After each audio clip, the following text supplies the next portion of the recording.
Hi guys. Food and taste in Europe around the year 1300. In the early part of the 14th century, people living across different regions of Europe had certain ideas about what made food enjoyable to eat, and these ideas were shaped by long-standing traditions, religious beliefs, seasonal availability, and the limited means of preserving ingredients for later use.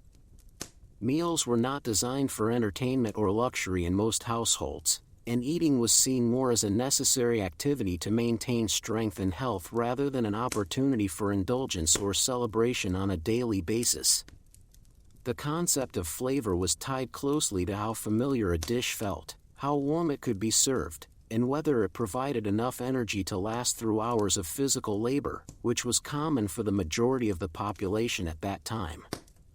There were no electric stoves or refrigerators, so cooking required gathering wood, lighting fires, and using heavy pots that took a long time to heat up, making the process slow and repetitive throughout the week.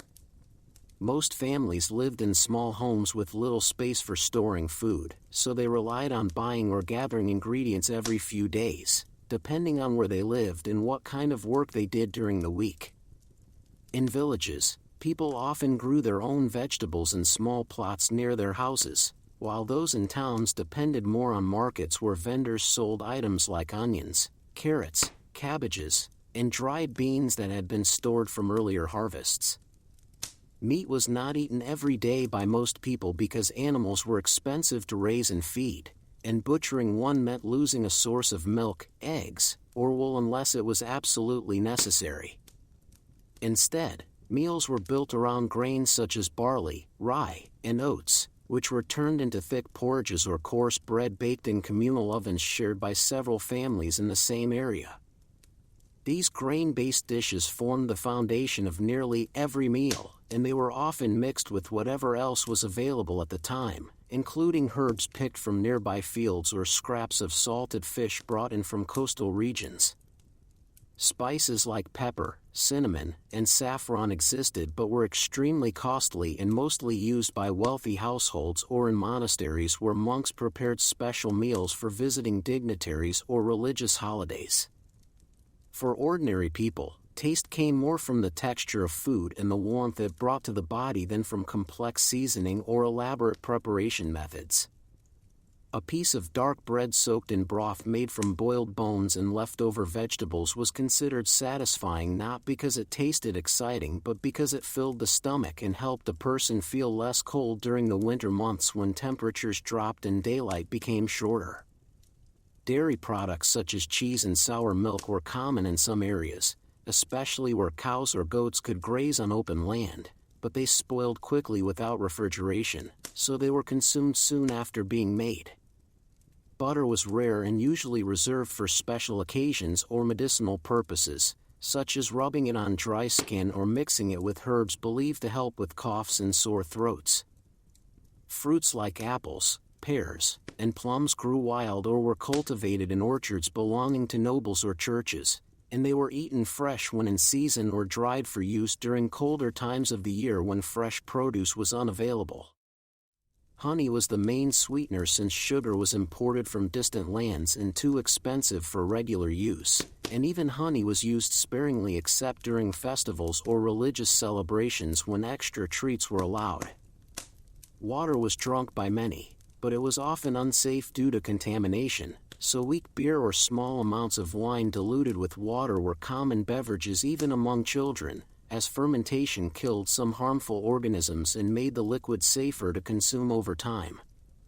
Cooking techniques remained simple and unchanged for generations, with boiling being the most frequent method because it required only a pot, a fire, and basic tools that almost every household owned. Roasting meat over an open flame happened occasionally, but only when fuel was plentiful and there was enough food to justify the effort of preparing it in that way.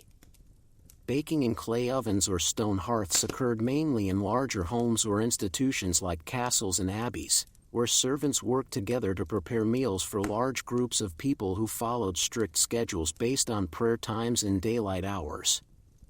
Food was rarely eaten alone, and meals were typically shared among family members or co-workers sitting together at wooden tables or benches, passing bowls and cups from one person to another without much concern for individual portions or hygiene standards as understood today. Utensils were minimal, with spoons made of wood or bone being the most common, while forks were almost unknown and knives were carried by individuals for personal use during meals and other daily tasks. Plates did not exist in the modern sense, so food was placed on thick slices of stale bread called trenchers, which absorbed juices and were later given to animals or the poor after the meal ended. Cleaning up after eating involved wiping hands on cloth or grass and sweeping crumbs off surfaces with brooms made of bundled twigs tied to sticks collected from nearby trees. Leftovers were saved whenever possible, added to soups or stews the next day, or fed to pigs and chickens kept outside the home to reduce waste and make use of every bit of edible material. Preservation methods included drying, salting, smoking, and storing in cool cellars or underground pits lined with straw to keep temperature stable, though mold and insects often damaged supplies before they could be fully used. Trade routes brought some exotic items like almonds, figs, raisins, and vinegar to urban centers, but these were still uncommon in rural areas where self-sufficiency was key to survival. Religious rules also influenced what people ate and when they ate it, as fasting periods required avoiding meat, dairy, and eggs for weeks at a time, especially during Lent and other holy seasons observed by the Christian Church. During these times, meals became even simpler, relying heavily on fish, legumes, and vegetables cooked in water or oil pressed from olives if it could be obtained. Fish was eaten more frequently in regions near rivers, lakes, and oceans, where nets and traps were used to catch species like herring, cod, and eel, which were then salted or smoked to extend their shelf life. Some monastic communities maintained fish ponds where they raised carp and other freshwater varieties specifically for consumption on fast days, demonstrating how deeply faith and diet were connected in everyday life. Seasonal changes played a major role in determining what foods were available, with spring and summer offering fresh greens, herbs, and young animals, while autumn brought harvested grains, fruits, and root vegetables stored for winter use. Winter itself was a time of scarcity for many, and people relied on preserved foods, occasional hunting, and charity from wealthier neighbors or church-supported kitchens to survive until the ground thawed and new crops could be planted. Hunger was a constant concern, and entire communities suffered during years of poor harvest caused by bad weather, pests, or war, which disrupted farming and transportation networks essential for food distribution. Despite these challenges, people developed routines around mealtimes that gave structure to their days, rising early to begin work before sunrise and gathering for a main meal in the middle of the day when energy levels needed replenishing. Evening meals were lighter, often consisting of leftovers warmed again or simple snacks like bread with cheese or a boiled egg if one was available.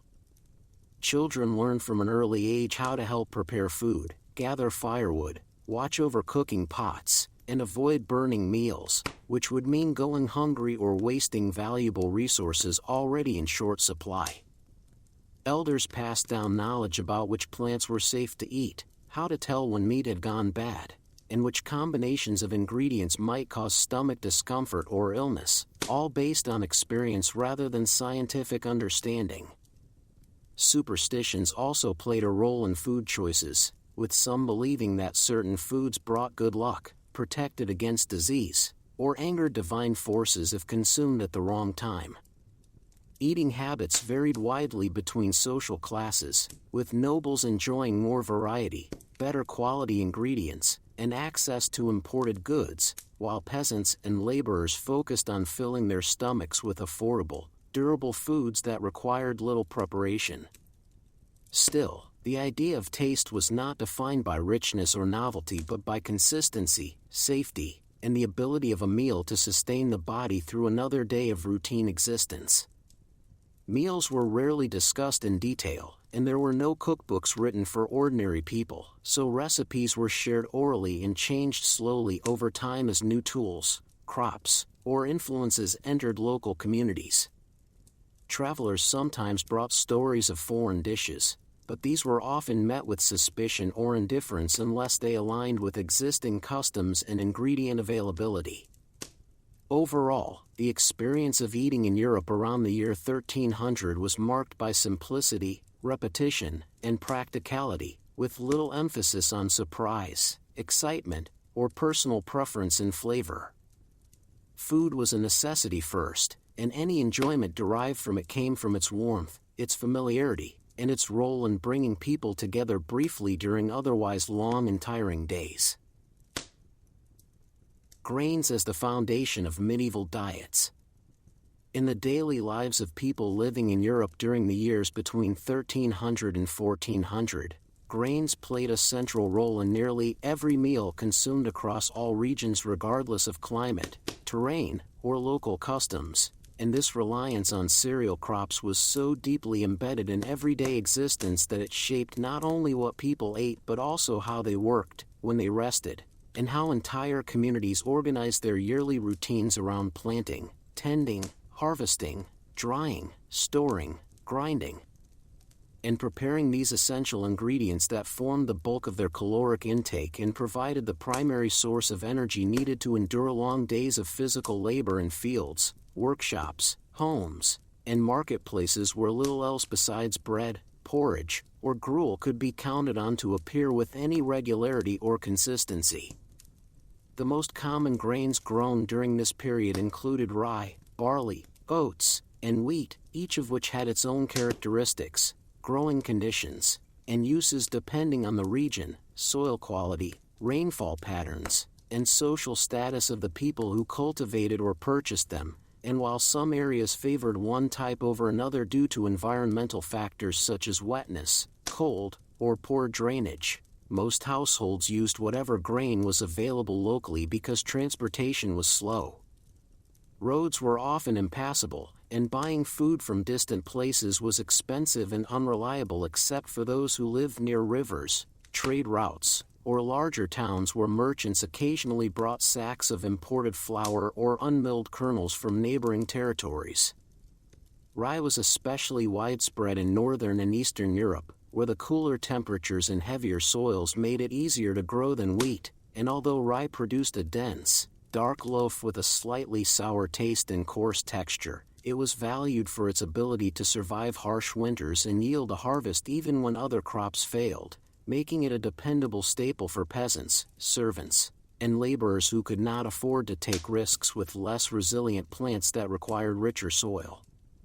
Careful tending, and protection from pests, frost, or flooding that frequently damaged fields and left families without enough food to last through the winter months when fresh supplies were unavailable and stored provisions began to run low. Barley was another widely used grain, often boiled into thick porridges or mixed with vegetables, scraps of meat, or fish to create filling stews that could be stretched to feed many mouths with minimal ingredients. And since barley matured quickly and grew well in poor quality soil, it was commonly planted in areas where nothing else would thrive, though it was generally considered less desirable than wheat or rye for baking bread because it did not rise well, stuck to cooking pots, and produced a gummy consistency that many found unpleasant unless combined with other flours or thoroughly strained after boiling.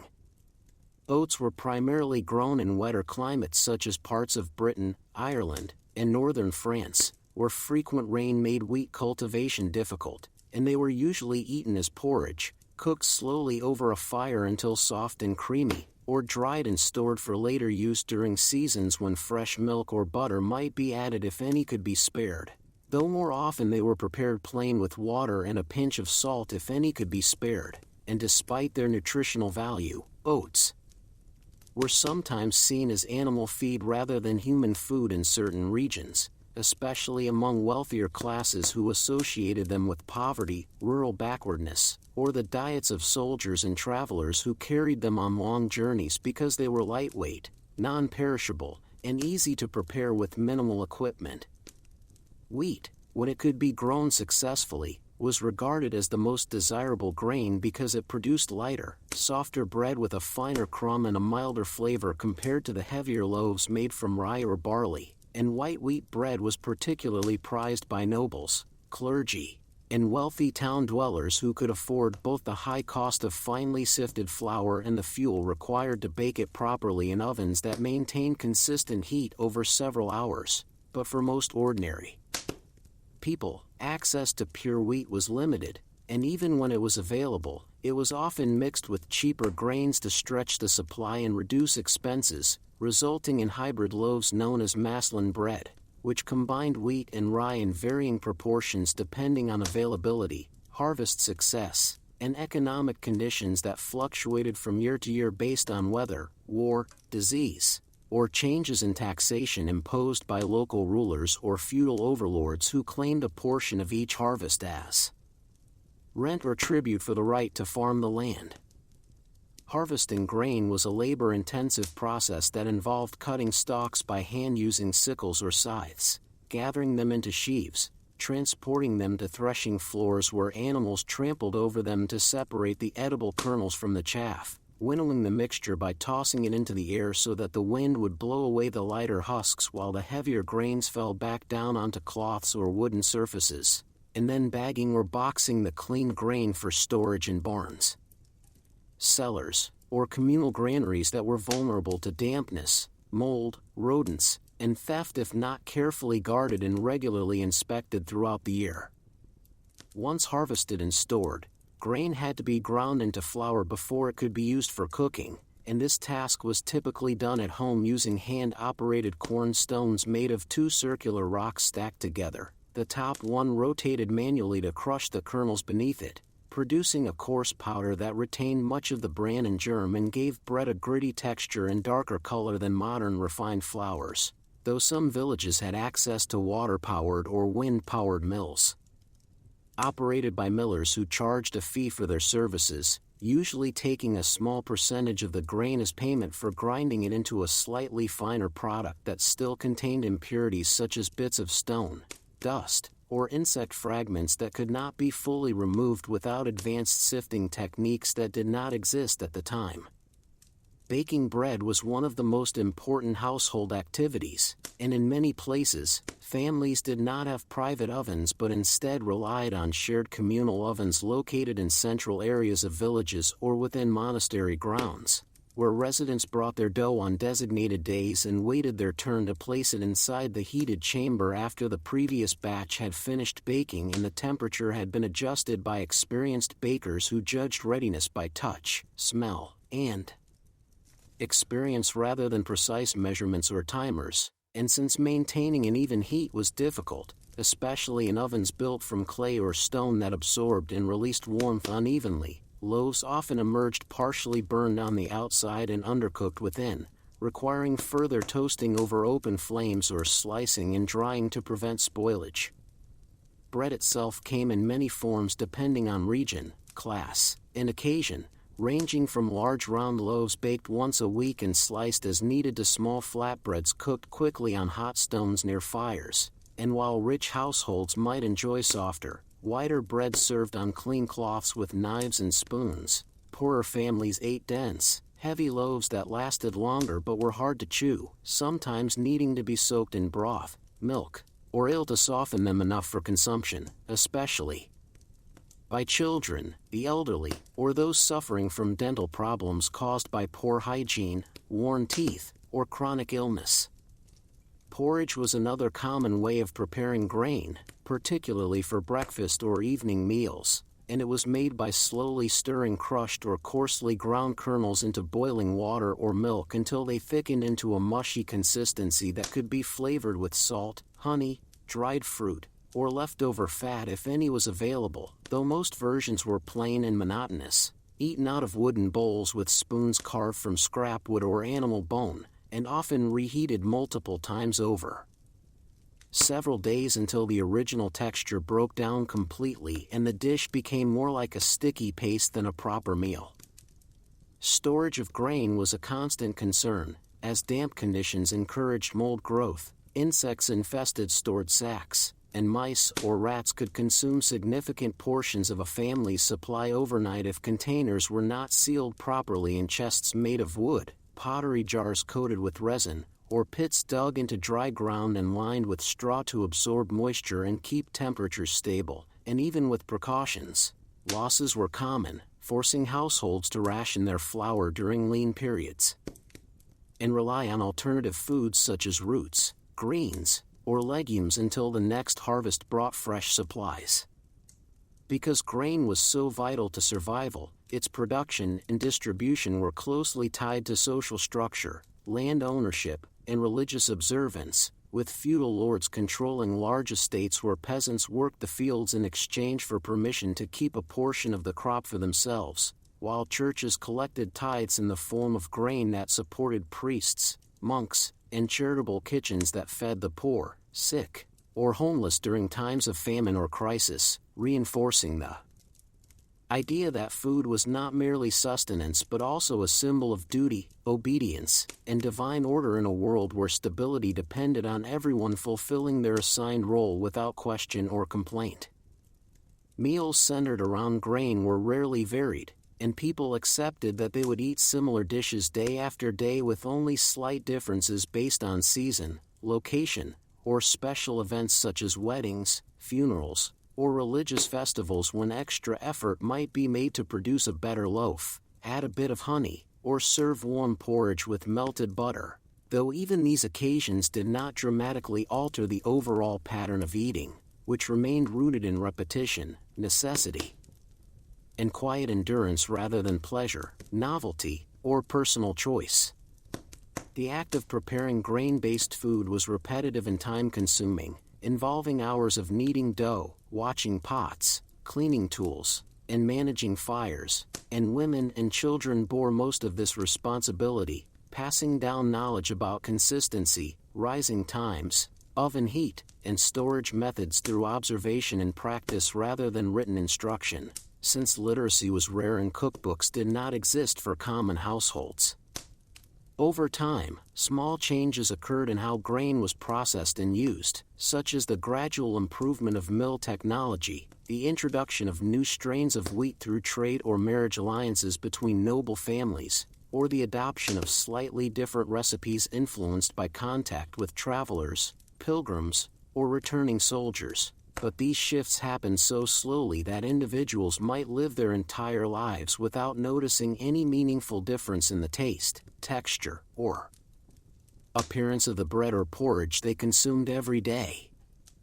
For most people, the concept of flavor in grain-based dishes was not linked to richness, sweetness, or complexity but to familiarity, warmth, and fullness, and a piece of slightly stale bread dipped in thin soup was considered satisfying not because it tasted good in any exciting way but because it filled the stomach, required no chewing effort if softened first, and reminded the eater of countless other meals just like it that had sustained them through childhood, adulthood, and old age in a cycle of quiet repetition that defined the rhythm of life in medieval Europe.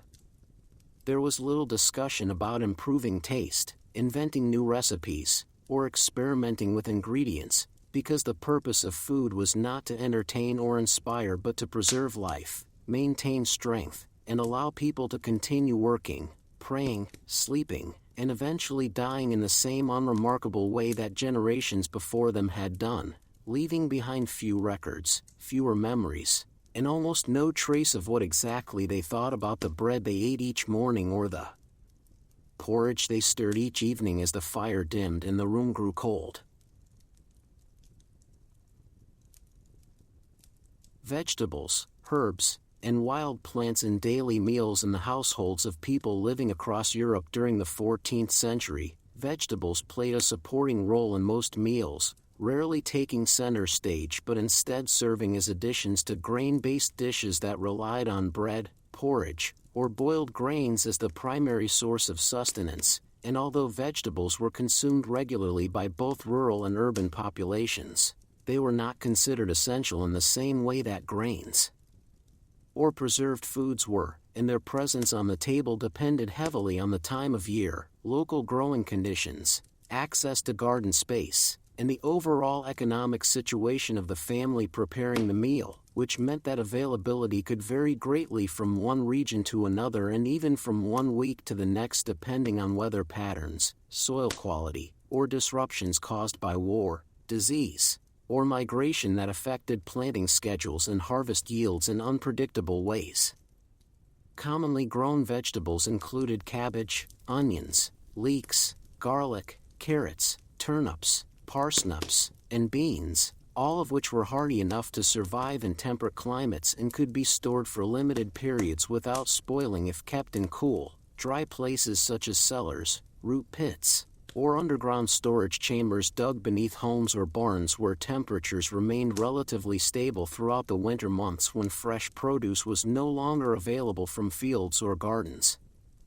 Cabbage was one of the most widely used vegetables because it grew well in many types of soil, required little maintenance once planted, and could be harvested late into the fall or even early winter before freezing temperatures made it inedible, and it was often chopped finely and added to soups, stews, or pottages, thick mixtures of grain, water, fat, and whatever else was on hand, that simmered for hours over low fires in heavy iron or clay pots suspended above open flames or placed directly on hot stones near hearths where heat radiated unevenly and required constant attention to prevent burning or sticking. Onions and garlic were valued not only for their ability to add mild flavor to otherwise bland dishes but also for their long shelf life and resistance to rot, and they were frequently dried after harvest and hung in bundles from rafters or beams inside homes where air circulated freely and moisture levels were lower, allowing them to remain usable for several months, though they often became shriveled, soft, or moldy over time and had to be inspected carefully before being cut and added to cooking pots where even small amounts could subtly alter the taste of a dish without drawing attention to themselves or overwhelming other ingredients. Carrots at this time were not the bright orange variety familiar today but rather purple, yellow, or white roots that were smaller, tougher, and more fibrous, and they were usually boiled until soft or grated into mixtures that included other vegetables, grains, or scraps of meat to stretch the volume of food served to larger groups of people sharing a single pot. Beans and peas, whether fresh in season or dried for later use, were important sources of protein for those who could not afford meat on a regular basis, and they were typically soaked in water overnight to rehydrate them before being boiled slowly into mushy textures that blended easily with fats, herbs, or leftover broth, forming the base of many humble meals eaten in silence or with minimal conversation during brief pauses in daily labor. Turnips and parsnips were often grown together in kitchen gardens or cultivated plots near homes, and they provided a starchy, slightly sweet component to meals that helped balance the acidity of fermented foods or the saltiness of preserved fish and meats, and since they could be left in the ground for weeks after maturity without spoiling, they were sometimes dug up gradually as needed, though this practice carried risks if the soil froze too deeply or if animals disturbed the beds during cold nights when hunger drove them closer to human settlements in search of food.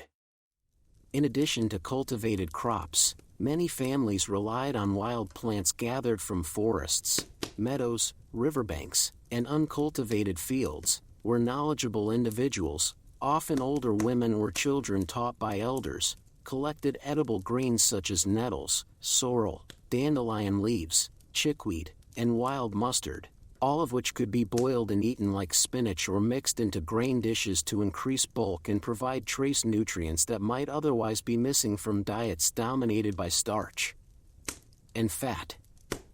Nettles, despite their painful sting when touched raw, were particularly common in springtime meals, when stored supplies ran low and fresh growth emerged early in the season, and they were carefully picked using gloves made of cloth or leather, then washed and cooked thoroughly to neutralize their irritants before being stirred into porridges or combined with onions and fat to create simple side dishes that required no seasoning beyond salt if it was available.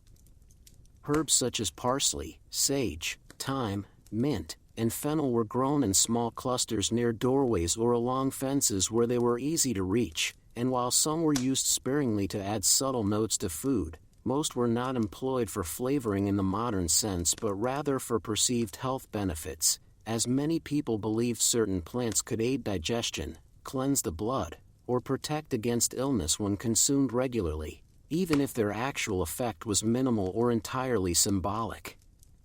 Parsley, for example, was thought to help with stomach discomfort and bad breath, so it was often chewed after meals or added to dishes near the end of cooking, while sage was associated with longevity and mental clarity, leading some to include it in teas or broths intended for the elderly or sick.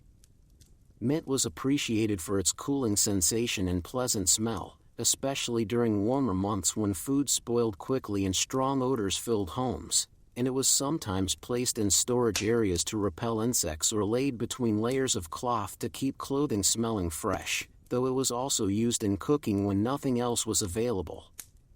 The preparation of vegetables was generally simple and repetitive, involving peeling when possible, chopping with dull knives on wooden boards stained with years of use, and boiling in large quantities of water until soft enough to eat. And since fuel was expensive and firewood had to be collected by hand, multiple ingredients were often cooked together in the same pot to save time, effort, and resources, resulting in meals where flavors blended together indistinctly and individual components lost their original characteristics through prolonged exposure to heat and liquid.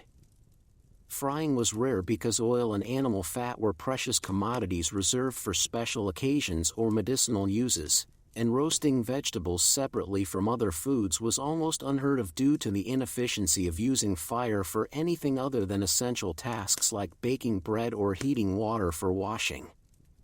Most vegetable dishes were served lukewarm or at room temperature, having cooled during the long gap between cooking and eating, and they were eaten from shared bowls using spoons made of wood, horn, or bone, with fingers occasionally used to pick out larger pieces or adjust portions when necessary.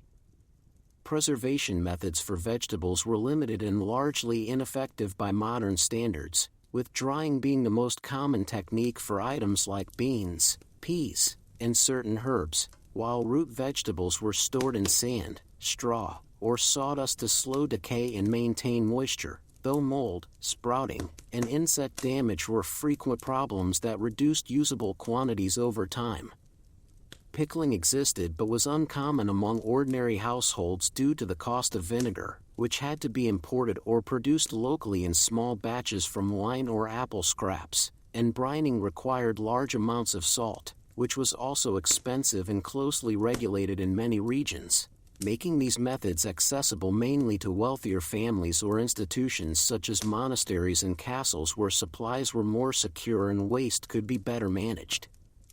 As a result, most vegetables were consumed fresh during their growing season, and people accepted that their diet would become increasingly monotonous during winter and early spring when only dried legumes, stored roots, and occasional imports provided any variation from the usual bread and broth routine.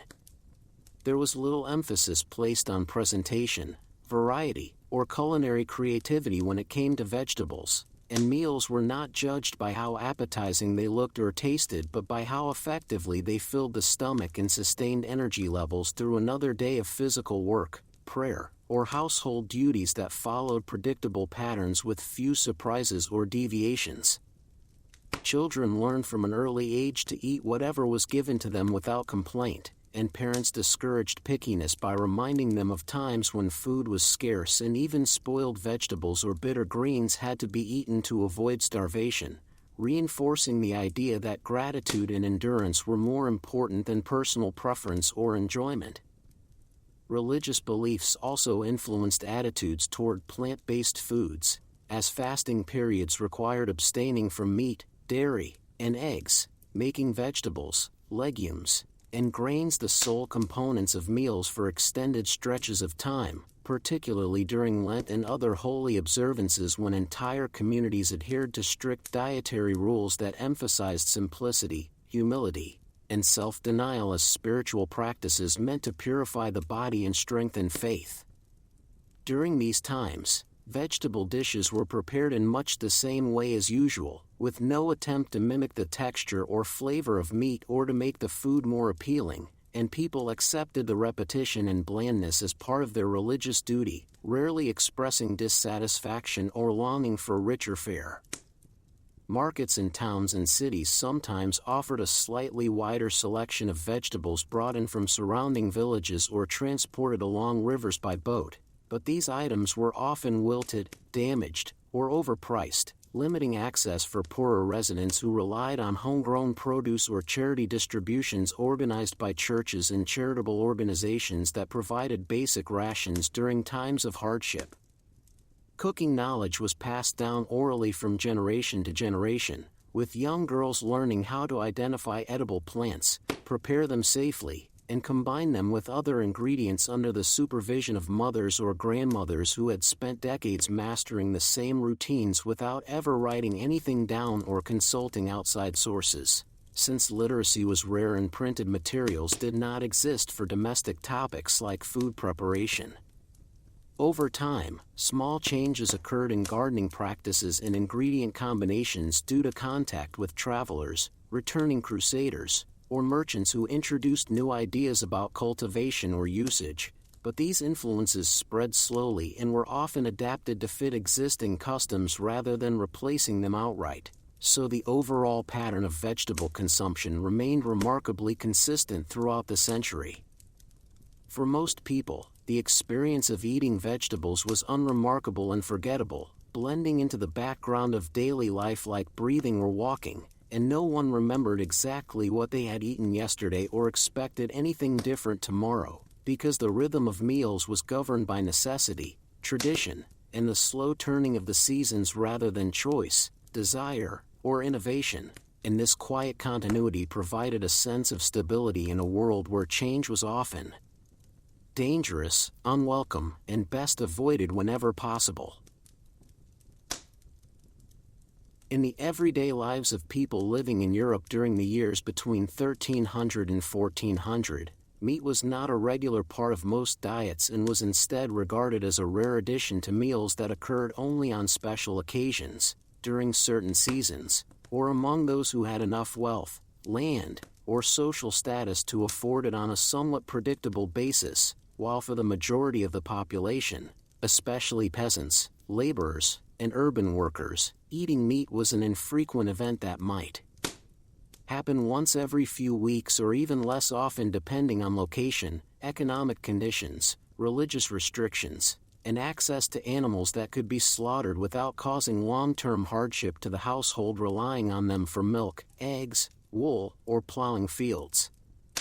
The types of animals consumed varied by region and availability, with pigs, sheep, goats, cattle, chickens, geese, and ducks being the most common sources of meat, and each had its own role in the agricultural economy that extended far beyond food, meaning that killing an animal was never done lightly and usually required careful planning, permission from landowners in some cases, and consideration of how the loss would affect future productivity, especially if the animal was young, healthy, or still capable of producing offspring or labor for several more years.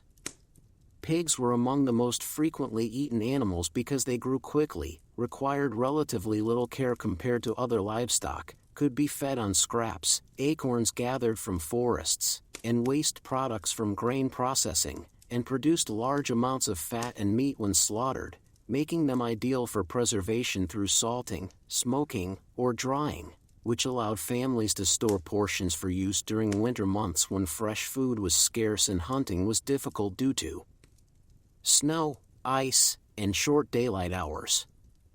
Sheep and goats provided wool, milk, and cheese in addition to meat, so they were usually kept alive as long as possible unless they became too old to produce or injured in ways that made recovery unlikely, and when they were finally butchered, nearly every part of the animal was used, including organs, blood, bones, and skin, with nothing discarded unless it showed clear signs of disease or decay that made it unsafe to consume.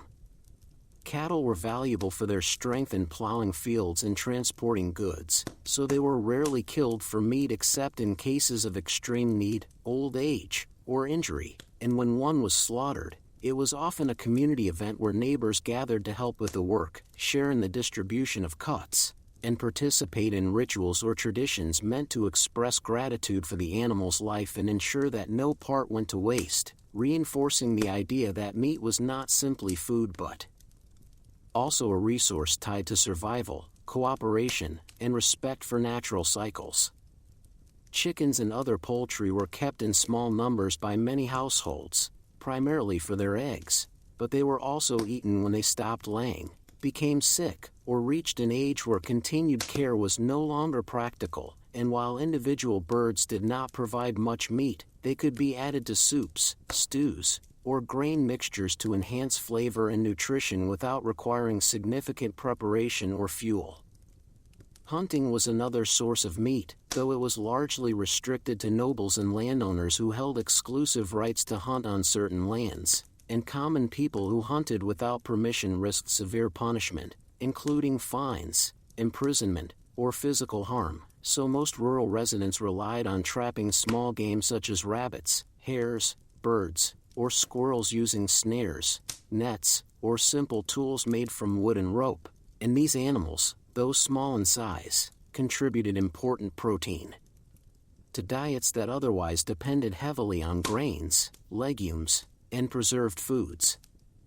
Wild boar, deer, and other large animals were occasionally caught in forests or open fields, but they were typically claimed by local lords or shared among high-ranking officials, leaving little for ordinary families unless they received portions as gifts, rewards, or charity during festivals or religious celebrations when surplus meat might be distributed to gain favor or demonstrate generosity.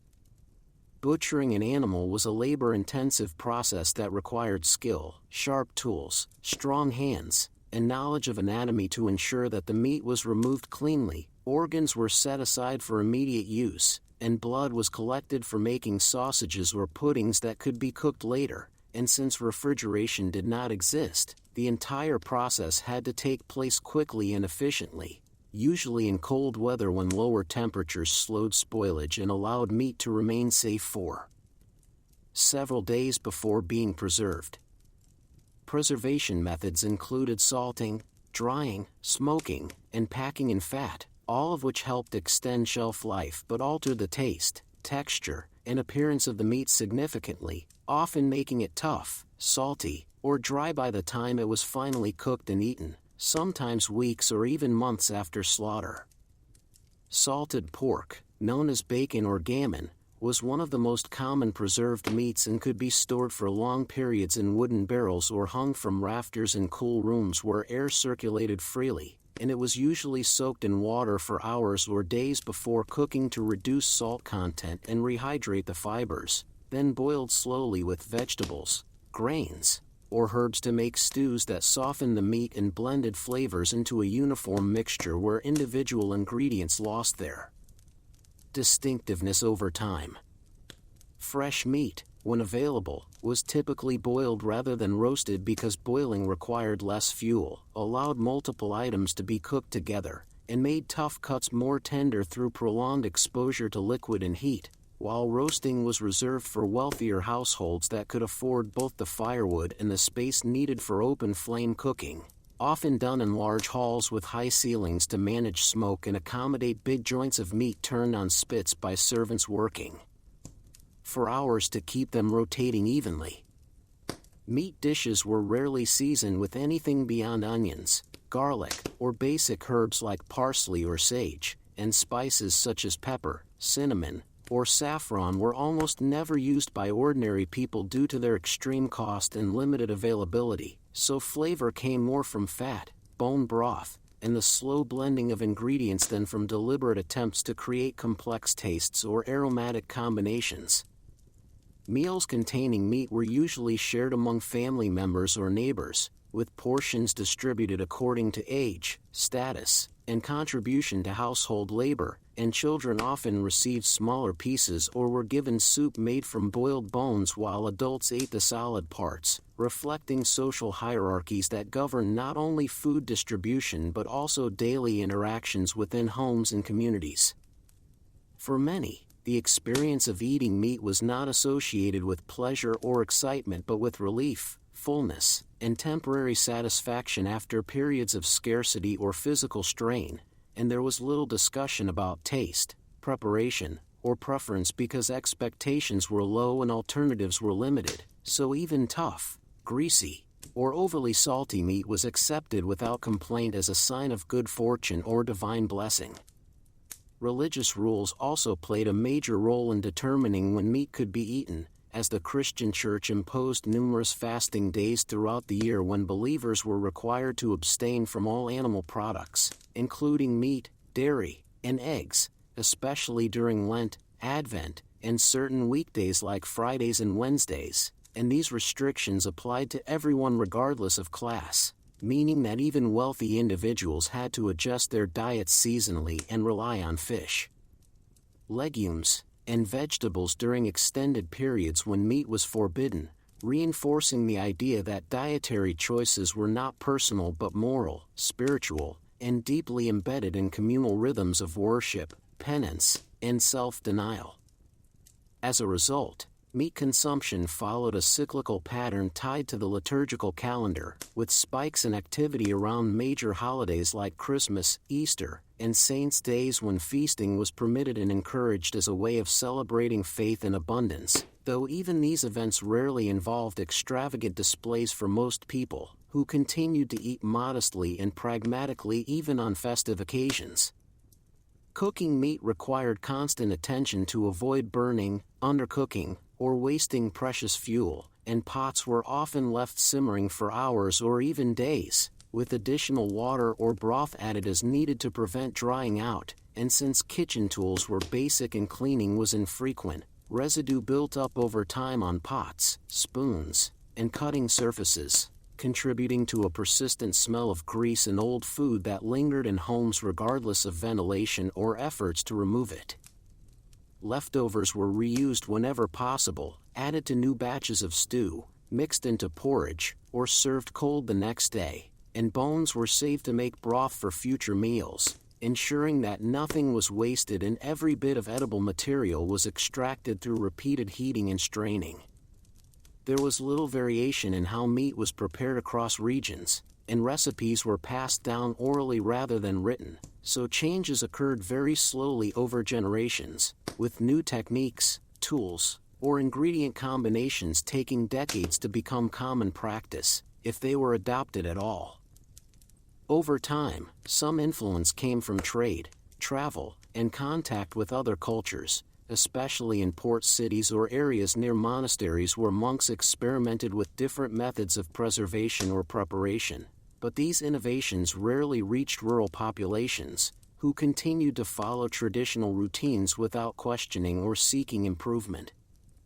For most people, meat remained a background element of diet rather than a central focus, appearing irregularly and consumed quietly, without celebration or commentary, and no one remembered exactly when they last ate it or expected it to return soon, because the rhythm of life was shaped by necessity, routine, and acceptance of limitation rather than desire, novelty, or indulgence, and this quiet endurance defined the way food was experienced in medieval Europe, where satisfaction came not from richness or variety but from continuity, predictability, and the simple act of surviving another day without hunger.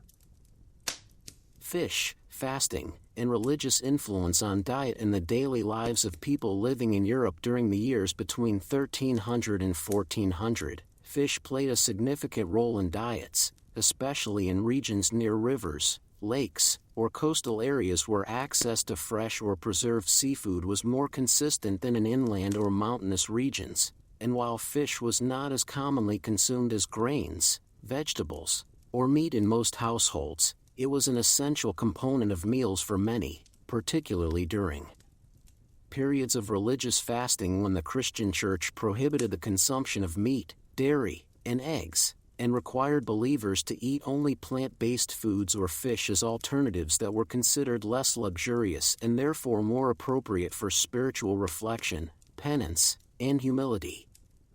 The most commonly eaten fish included herring, cod, mackerel, eel, and salmon, all of which were available in different seasons depending on migration patterns, water temperatures, and local fishing practices, and they were often caught using simple methods such as nets, traps, spears, or lines made from animal sinew or woven grass, with larger catches sometimes stored in barrels filled with salt, vinegar, or brine to preserve them for longer periods and allow for distribution to communities that had no direct access to fresh water sources or reliable fishing grounds.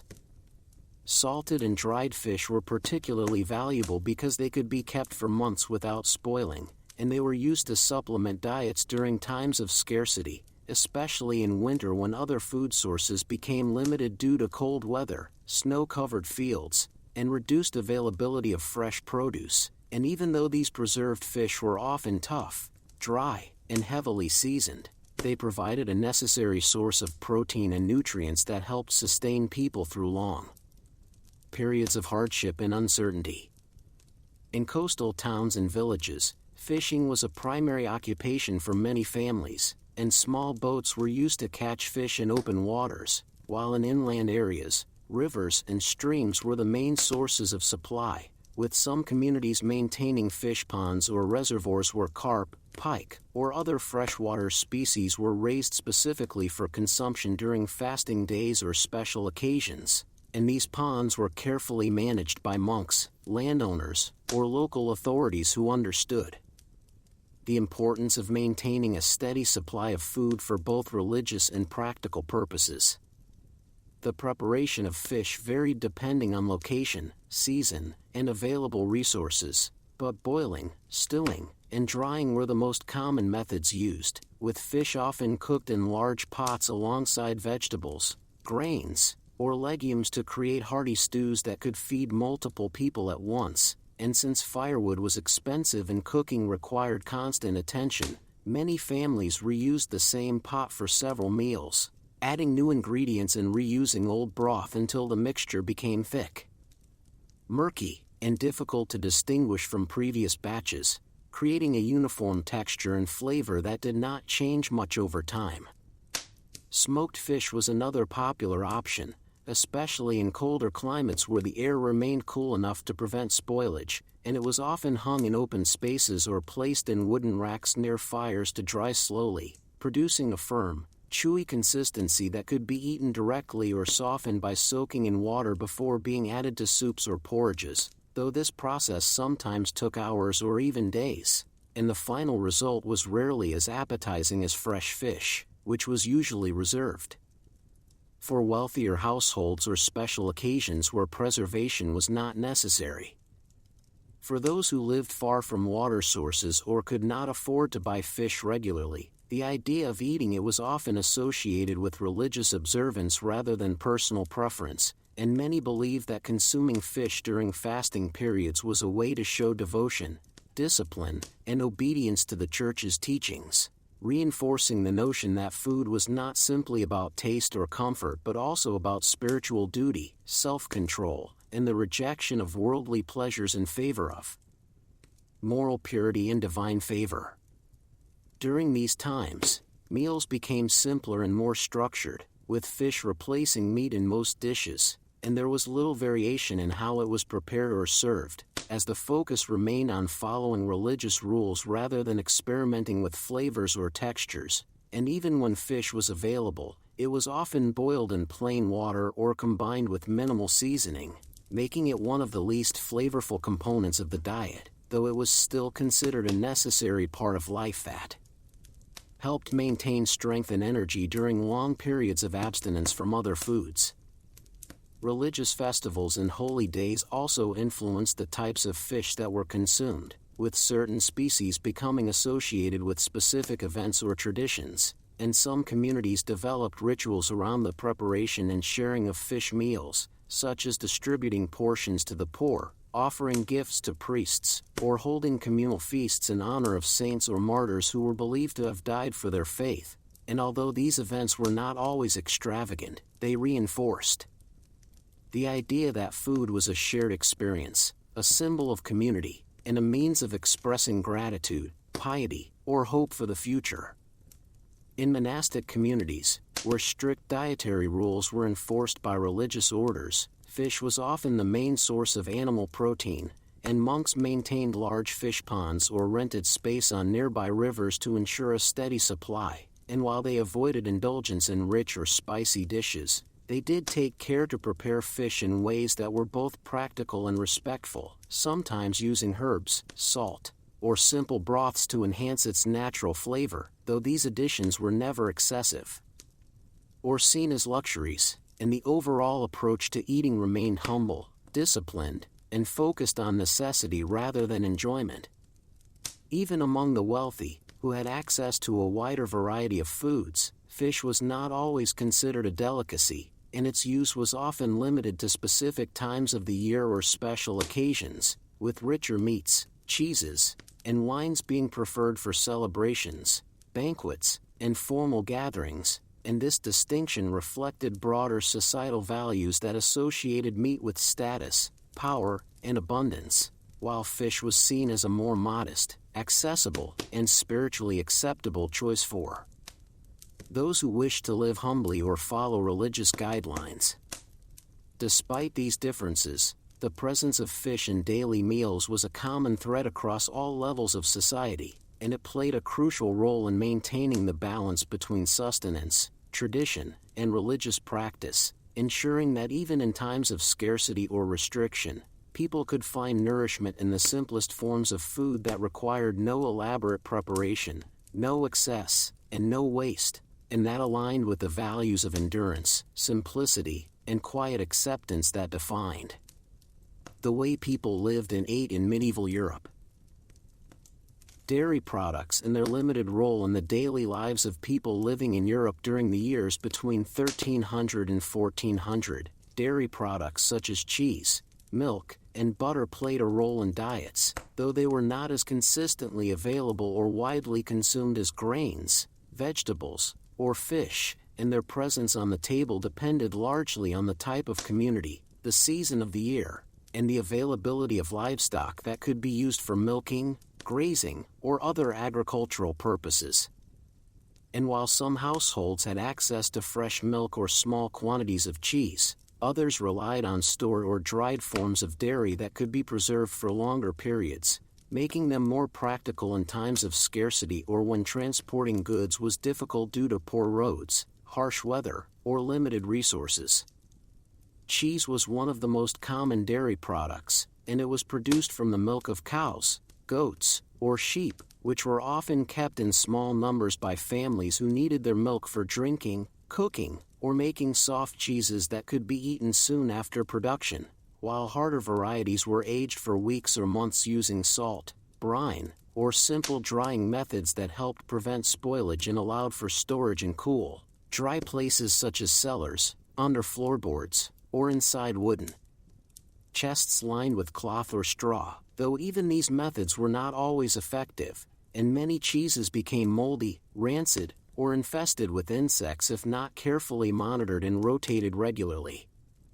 Milk itself was less commonly consumed by adults than by children, especially in rural areas where cows or goats were raised for both milk and meat, and while some families drank fresh milk directly from the animal, it was usually boiled before being used in recipes or given to young children who could not yet tolerate raw liquid without risk of illness, and because milk spoiled quickly without refrigeration, it was often used to make simple foods like soups, porridges, or thin breads that could be eaten immediately or stored for short periods, though these preparations were rarely elaborate or varied, and they tended to be bland, watery, or unappetizing unless combined with other ingredients such as herbs, grains, or scraps of fat to add texture and flavor.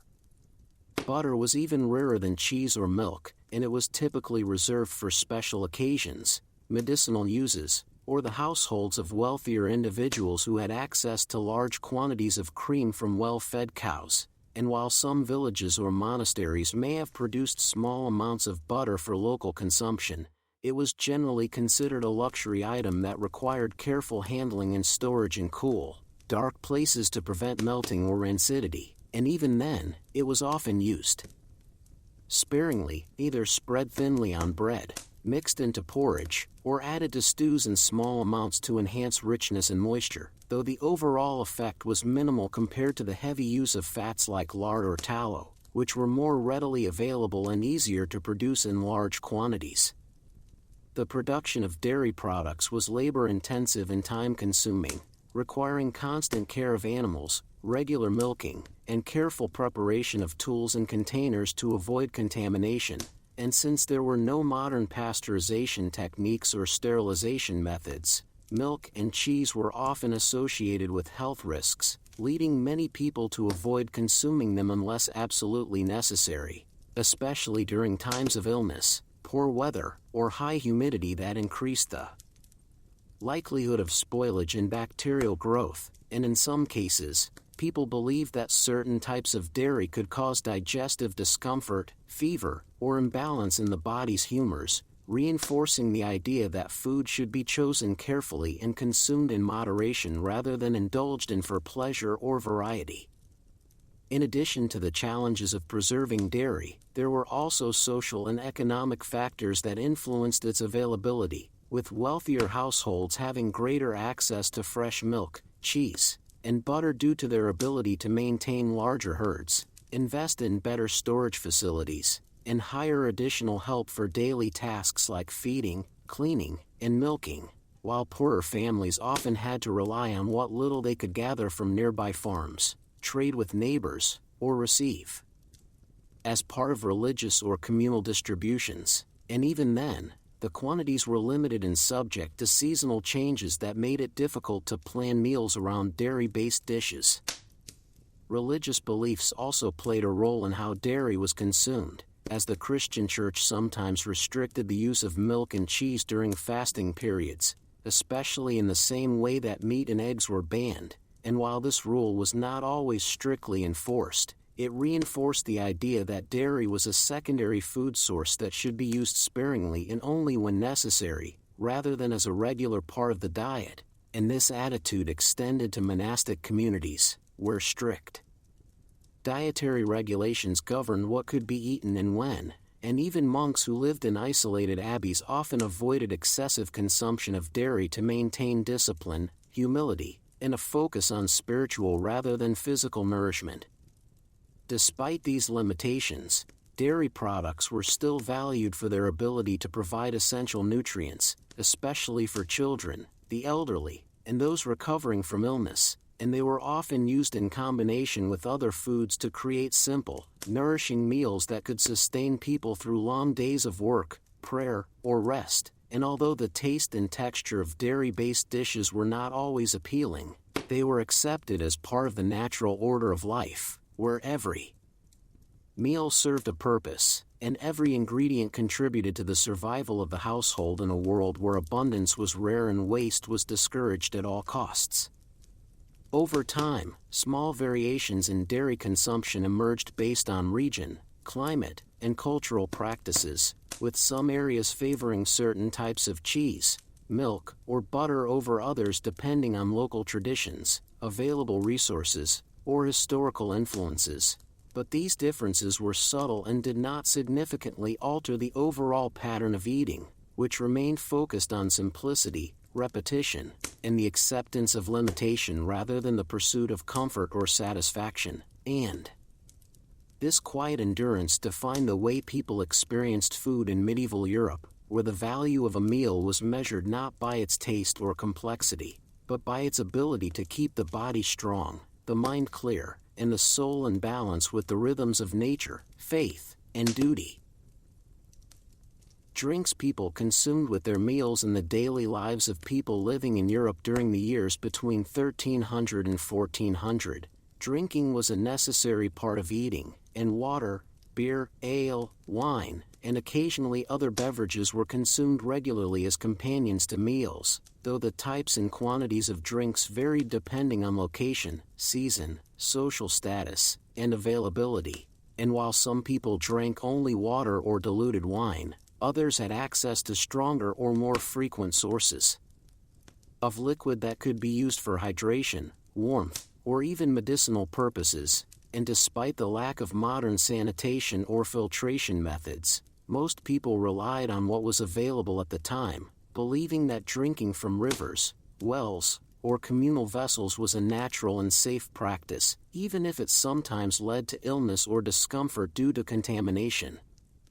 Water was the most common drink, especially in rural areas where wells, streams, and rainwater collection systems provided a steady supply, and it was often used to cook food, wash dishes, or dilute stronger liquids like beer or wine, but it was also consumed directly when needed, especially during hot weather or after long hours of physical labor. And although many believed that water should be boiled or filtered to avoid sickness, this practice was not always possible, and people often drank from the same source used by animals, which increased the risk of disease and made clean water a rare and valuable commodity in some regions.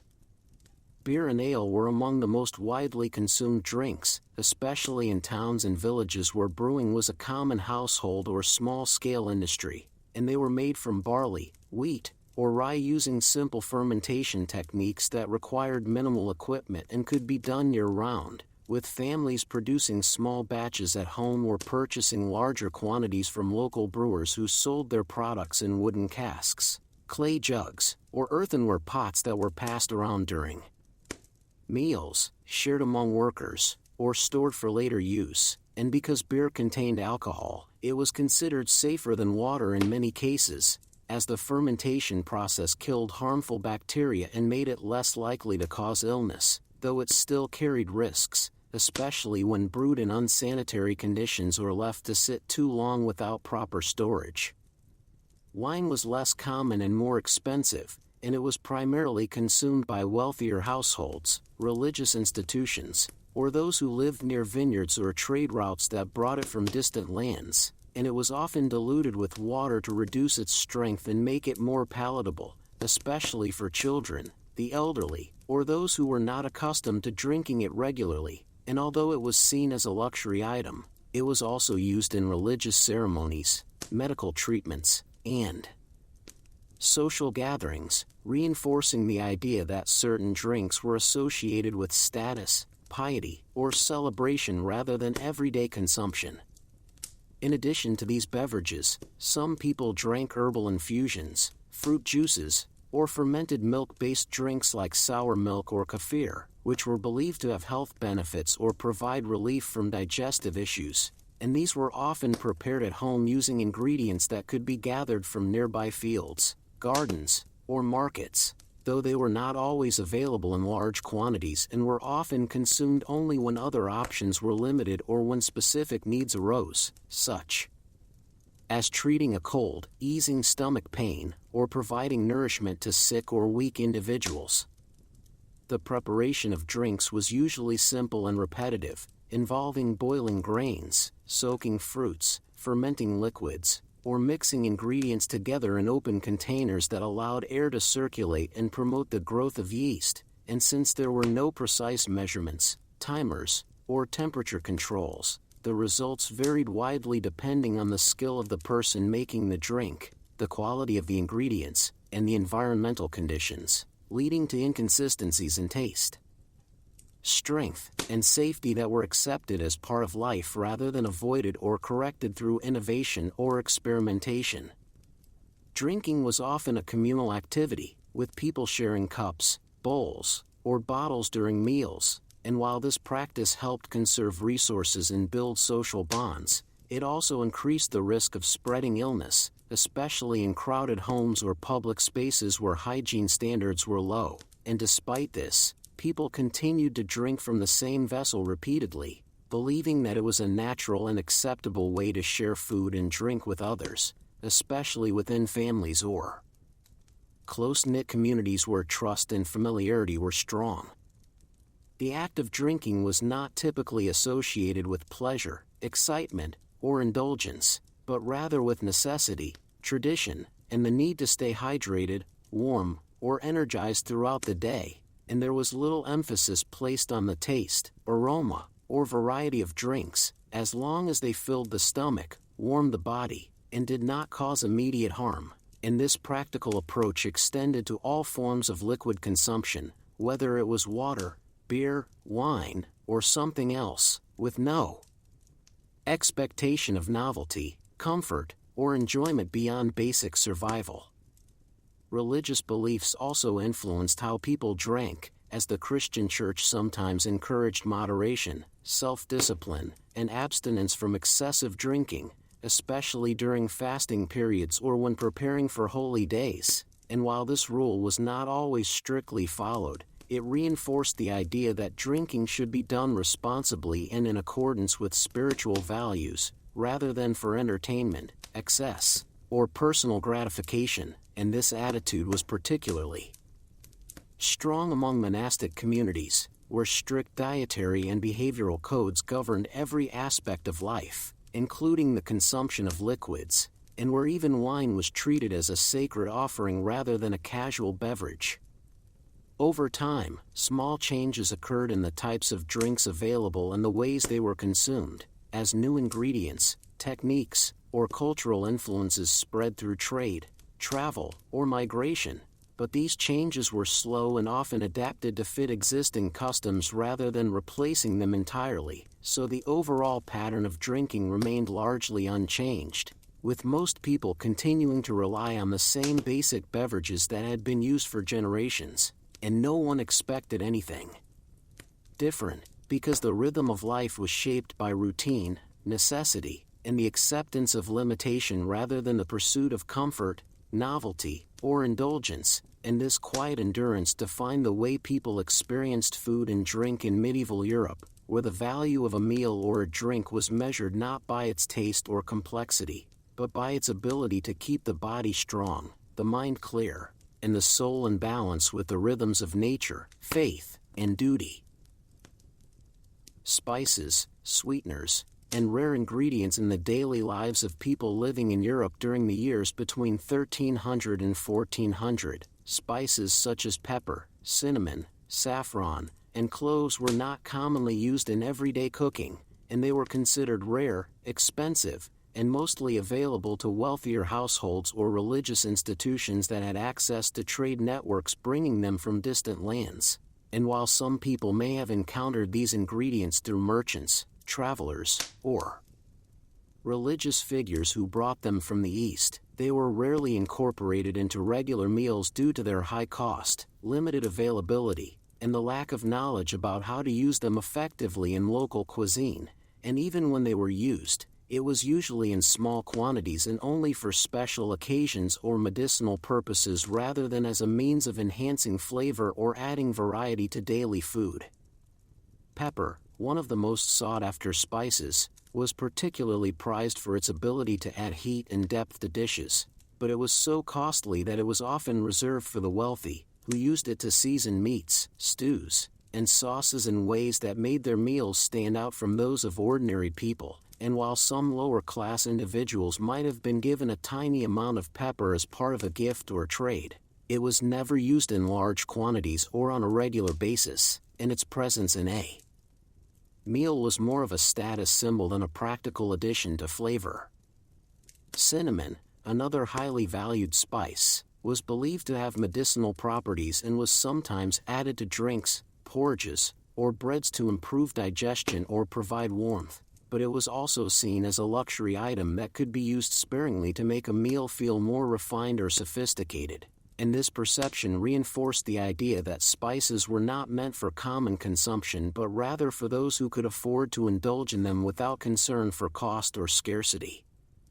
Saffron, known for its vibrant color and strong aroma, was even rarer than pepper or cinnamon, and it was primarily used in religious or ceremonial contexts, where it was believed to have symbolic significance or spiritual value, and although it was occasionally added to soups or stews to give them a golden hue, it was never used in large amounts or with any regularity, as its price was so high that it was considered a treasure rather than a simple ingredient. Cloves, though less commonly used than the others, were similarly expensive and difficult to obtain, and they were often associated with health benefits, especially for treating toothaches or digestive issues, which led to their occasional use in remedies or herbal preparations rather than in everyday cooking, and this further emphasized the idea that spices were not just for flavor but also for their perceived healing properties, reinforcing the belief that certain ingredients had powers beyond their taste or texture. In addition to spices, sweeteners such as honey, dried fruits, and sugar were also relatively uncommon in most diets, and while honey was more accessible than sugar, it was still considered a valuable commodity that was used sparingly, often reserved for special occasions, medicinal uses, or the preparation of desserts that were not commonly eaten by the general population, and even then, the amount used was minimal, as excess sweetness was not seen as desirable or necessary, and there was little emphasis on creating rich or indulgent flavors in everyday meals, which were typically focused on filling the stomach, providing energy, and maintaining health rather than satisfying cravings or offering pleasure. Dried fruits like figs, dates, and raisins were occasionally used to add a touch of sweetness to porridges, breads, or stews, especially during times of scarcity or when fresh fruit was unavailable, and they were often stored in small quantities and used sparingly to avoid spoilage, but their role in daily meals was limited, and they were not seen as essential components of the diet, but rather as occasional additions that could enhance the texture or complexity of a dish without changing its overall character. Sugar, on the other hand, was extremely rare and almost exclusively used by the wealthy, who imported it from the Middle East or the Mediterranean regions where it was produced in small quantities, and even then, it was often mixed with other ingredients like wine, honey, or spices to create elaborate pastries or sweetened drinks that were consumed only by those who could afford them, and for most people, the idea of eating something purely for its sweetness was foreign, as the primary goal of food was to provide sustenance, not to satisfy desires or create pleasure, and this mindset extended to all aspects of diet, where simplicity, necessity, and tradition took precedence over experimentation, indulgence, or novelty. The use of rare ingredients was also influenced by religious beliefs, as the Christian Church sometimes discouraged the excessive use of spices or sweeteners, viewing them as signs of greed, luxury, or moral weakness, and while this rule was not always strictly enforced, it reinforced the idea that food should be plain, humble, and unadorned, reflecting the values of piety, discipline, and self-control that were central to many people's way of life, and this attitude was particularly strong among monastic communities, where strict dietary regulations governed what could be eaten and how it should be prepared, and where even the smallest amount of spice or sugar was treated with caution and restraint. Over time, small changes occurred in the types of ingredients available and the ways they were used. As trade routes expanded, new goods entered Europe, and cultural influences spread through contact with other regions, but these changes were gradual and often adapted to fit existing customs rather than replacing them entirely, so the overall pattern of using rare ingredients remained largely unchanged, with most people continuing to rely on the same basic foods that had been used for generations, and no one expected anything different, because the rhythm of life was shaped by routine, necessity, and the acceptance of limitation rather than the pursuit of comfort, novelty, or indulgence, and this quiet endurance defined the way people experienced food in medieval Europe, where the value of a meal or an ingredient was measured not by its richness or complexity, but by its ability to keep the body strong, the mind clear, and the soul in balance with the rhythms of nature. Faith and duty. Cooking methods and kitchen routines across regions in the daily lives of people living in Europe during the years between 1300 and 1400. Cooking methods varied depending on location, available resources, and the size of the household, but they were generally simple, repetitive, and focused on practicality rather than complexity or creativity. And while some regions had access to more advanced tools or techniques, most people relied on basic methods that required minimal equipment, fuel, and time, and these methods were passed down through generations as part of a shared cultural heritage that emphasized survival, tradition, and the acceptance of limitation rather than the pursuit of comfort or novelty.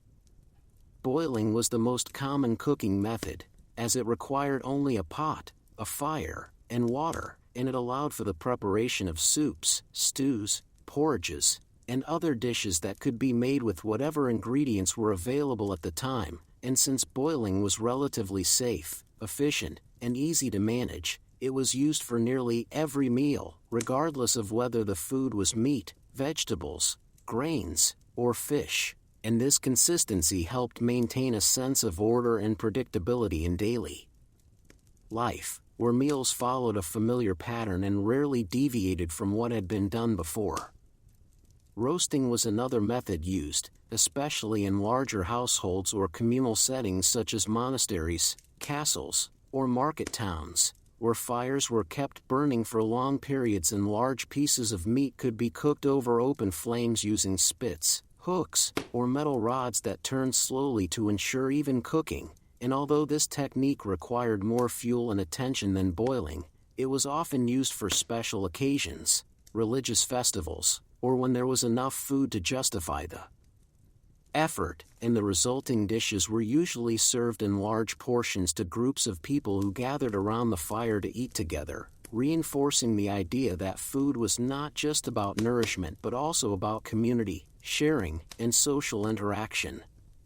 Baking was less common in everyday cooking, especially in rural areas where ovens were rare or difficult to maintain, and it was typically reserved for bread, pastries, or specific dishes that required heat to be evenly distributed over a long period. And while some families had access to small clay or stone ovens, many relied on communal baking facilities located in villages, churches, or marketplaces, where residents brought their dough on designated days and waited for it to be baked in.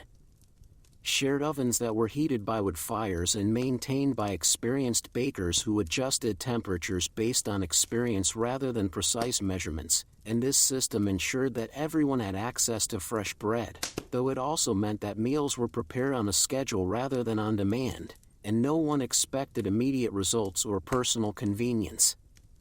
The use of firewood was a constant concern, as it was needed for cooking, heating, and lighting, and it had to be collected manually from nearby forests, fields, or markets, where it was sold in bundles or sacks, and since fuel was expensive and limited, people often conserved it by preparing large batches of food at once and reusing leftovers over several days, which meant that many meals were reheated, simmered, or eaten cold, and this practice contributed to a slow, deliberate pace of eating that was closely tied to the rhythms of daily life, where work, rest, and meals followed predictable patterns without much variation or spontaneity. Cooking tools were simple and often made from materials that were readily available, such as wooden spoons, iron pots, clay bowls, and stone grinding stones, and while some households had access to knives, forks, or ladles, these items were usually shared among family members or used for multiple purposes, and there was little emphasis on individual utensils or specialized equipment, as the goal was to complete the task efficiently rather than to make the process more comfortable or convenient. And this approach reflected a broader cultural mindset that valued simplicity, endurance, and the ability to adapt to hardship rather than to seek out luxury or ease. Cleaning and maintenance of kitchen spaces were also minimal, with no modern conveniences like dishwashers, sinks, or soap, and most people relied on natural water sources such as rivers, wells, or rainwater to wash their hands, bowls, and cooking vessels, and after meals, they wiped their hands on cloths, grass, or their own clothing, and swept crumbs off the floor with brooms made from bundled twigs tied to sticks. And while this level of cleanliness may seem low by modern standards, it was considered sufficient for the time, as there was little understanding of germs or hygiene beyond basic practices like keeping fires lit to prevent smoke buildup and avoiding eating directly from the ground, which was seen as unclean and potentially dangerous. Meals were often eaten in shared spaces, with no separate dining rooms or private tables, and people sat on wooden benches, stools, or the floor, passing bowls and cups from one person to another without concern for individual portions or hygiene, and since there were no proper chairs, tables, or plates, food was placed on thick slices of stale bread called trenchers, which absorbed juices and were later given to animals or the poor after the meal ended, and this practice saved time and effort. and cleaning while also reducing waste, as nothing went unused and even the remnants of meals served a purpose in feeding livestock or supporting the needy, which aligned with religious teachings about charity and humility. The act of cooking itself was repetitive and time-consuming, involving hours of kneading dough, watching pots, cleaning tools, and managing fires, and women and children bore most of this responsibility, passing down knowledge about consistency, rising times, oven heat, and storage methods through observation and practice rather than written instruction, since literacy was rare and cookbooks did not exist for common households. And over time, small changes occurred in how food was prepared and consumed, as new techniques, tools, or influences entered local communities. But these shifts happened so slowly that individuals might live their entire lives without noticing any meaningful difference in the way they cooked or ate, and this quiet continuity provided a sense of stability in a world where change was often dangerous, unwelcome, and best avoided whenever possible. For most people, the experience of cooking was unremarkable and forgettable, blending into the background of daily life like breathing or walking, and no one remembered exactly what they had cooked yesterday or expected anything different tomorrow, because the rhythm of meals was governed by necessity, tradition, and the slow turning of the seasons rather than choice, desire, or innovation. And this quiet endurance defined the way people lived and ate in medieval Europe, where satisfaction came not from richness or variety but from continuity, repetition, and the simple act of surviving another day without hunger. Seasonal changes and the slow evolution of taste preferences in the daily lives of people living in Europe during the years between 1300 and 1400, the experience of eating was closely tied to the changing seasons, and the availability of food fluctuated with the weather, the growth of crops, and the movement of animals. And while this pattern was consistent across most regions, it shaped the way people approached meals, prepared food, and thought about taste, with each season bringing its own set of challenges, opportunities, and routines that influenced what was eaten and how it was consumed. And although there was little variation in the basic ingredients used or the methods of preparation, the rhythm of life was dictated by the natural cycle of planting, harvesting, storing, and consuming, which created a sense of continuity and predictability that defined the way people lived and ate. Spring brought the first signs of renewal, with fresh greens, herbs, and young plants becoming available after the long winter months when food had been limited to dried grains, preserved meats, and stored vegetables. And as the days grew longer and the temperature warmed, people began to look forward to the return of fresh produce that could be gathered from fields, forests, and gardens. And although these early spring foods were often small, bitter, or difficult to prepare, they were welcomed as a welcome change from the monotonous diet of the previous months, reinforcing the idea that variety, even if minimal, was a sign of hope, abundance, and the promise of better times ahead. Summer offered more options, with fruits, berries, and vegetables reaching their peak, and for the first time in months, people could enjoy the sweetness of apples, pears, plums, and cherries, as well as the crispness of lettuce, cucumbers, and radishes. And while these items were not always abundant or easy to store, they provided a refreshing contrast to the heavier, more filling meals of earlier seasons. And this shift in diet helped maintain energy levels, improve digestion, and offer a brief respite from the repetitive nature of daily meals, though even these changes were subtle and did not significantly alter the overall structure of eating habits, which remained focused on necessity, tradition, and the acceptance of limitation rather than the pursuit of comfort or novelty. Autumn was a time of preparation, as families gathered and stored the last harvests before the cold weather set in, and the focus shifted from enjoying fresh food to ensuring that enough supplies were available to last through the winter months, and this meant that many meals became simpler, less varied, and more reliant on dried legumes, preserved meats, and root vegetables that could be kept for long periods without spoiling. And although this period of scarcity was often difficult, it was also seen as a natural part of life, where survival depended on careful planning, resourcefulness, and the ability to adapt to changing conditions. And this mindset reinforced the idea that food was not just about taste or enjoyment but about endurance, responsibility, and the quiet acceptance of hardship. Winter, however, was the most challenging season, when the availability of fresh food dropped dramatically, and people relied heavily on stored supplies, occasional hunting, and charity from wealthier neighbors or church-supported kitchens to survive until the next growing season. And during these months, meals became even more repetitive, consisting of the same porridge, bread, and soup day after day with only slight variations based on what remained in storage, and this monotony was accepted as normal, unchangeable, and part of the natural order of life, where the focus was on surviving rather than indulging, and the idea of flavor was not linked to richness, complexity, or excitement but to familiarity, warmth, and fullness, and a piece of slightly stale bread dipped in thin soup was considered satisfying not because it tasted good in any exciting way but because it filled the stomach, required no chewing effort if softened first, and reminded the eater of countless other meals, just like it, that had sustained them through childhood, adulthood, and old age, in a cycle of quiet repetition that defined the rhythm of life in medieval Europe.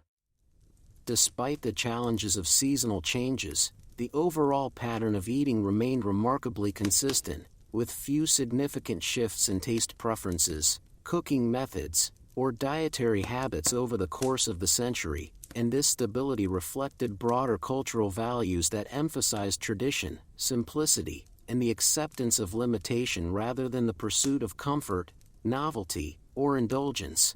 And this quiet endurance defined the way people experienced food in medieval Europe, where the value of a meal was measured not by its taste or complexity, but by its ability to keep the body strong, the mind clear, and the soul in balance with the rhythms of nature, faith, and duty. And even as the world around them changed slowly over time, the way people ate remained rooted in routine, necessity, and the unspoken understanding that survival was more important than satisfaction, and that the act of eating was not about pleasure or excitement, but about sustenance, endurance, and the simple, quiet continuation of life, one meal at a time. The island of Lesbos lies in the Aegean Sea, to the east of mainland Greece, and in the year 500 BCE it was one of the most well-known and culturally rich places in the ancient world. This island was famous not only for its vineyards and olive groves but also for the unique way of life practiced by the women who lived there. Unlike in many other parts of Greece, where women were often kept separate from public life and had little freedom, on Lesbos women were given more space to grow, to learn, and to express their emotions in ways that were not always accepted elsewhere. Lesbos was a place where women could study poetry, music, and dance, and where they could form deep emotional connections with one another. These connections were not seen as unusual or wrong, but rather as a natural part of life. In fact, the term lesbian comes from the name of this island, because it was here that women were known to love each other in a way that went beyond friendship. Over time, this kind of love became known as lesbian love, and it was first recorded in the writings of poets and historians who lived during this period. The largest and most important city on the island was Mytilene, which was home to many wealthy families, teachers, poets, and musicians. Life in Mytilene was peaceful compared to other Greek cities, where wars and political struggles were common. On Lesbos, more attention was given to culture, music, and poetry than to politics or military affairs. This peaceful environment allowed women to develop their talents and to build strong relationships with one another. In the homes of Lesbos, mothers played a central role in raising and educating their children. While boys were often sent to study with male teachers or to learn from their fathers, girls were taught by women who were not only mothers but also scholars, poets, and mentors. These women created a space where young girls could grow up feeling safe, valued, and free to explore their emotions. This kind of education was rare in the ancient world, and it made Lesbos a special place for women. One of the most important parts of life on Lesbos was the tradition of women's schools. These were not like the schools we know today, but rather communities where young girls lived together with their female teachers.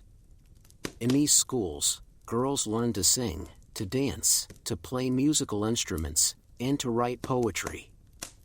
They also formed deep friendships with one another, and some of these friendships turned into something more, a kind of love that was spiritual, emotional, and sometimes even physical.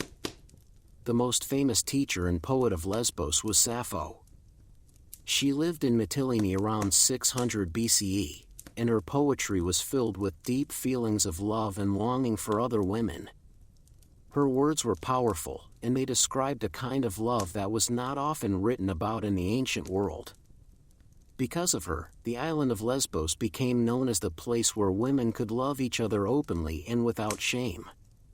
Sappho's poetry was not only beautiful but also deeply personal. She wrote about the pain of separation, the joy of being with someone you love, and the deep emotional bonds that could form between two women.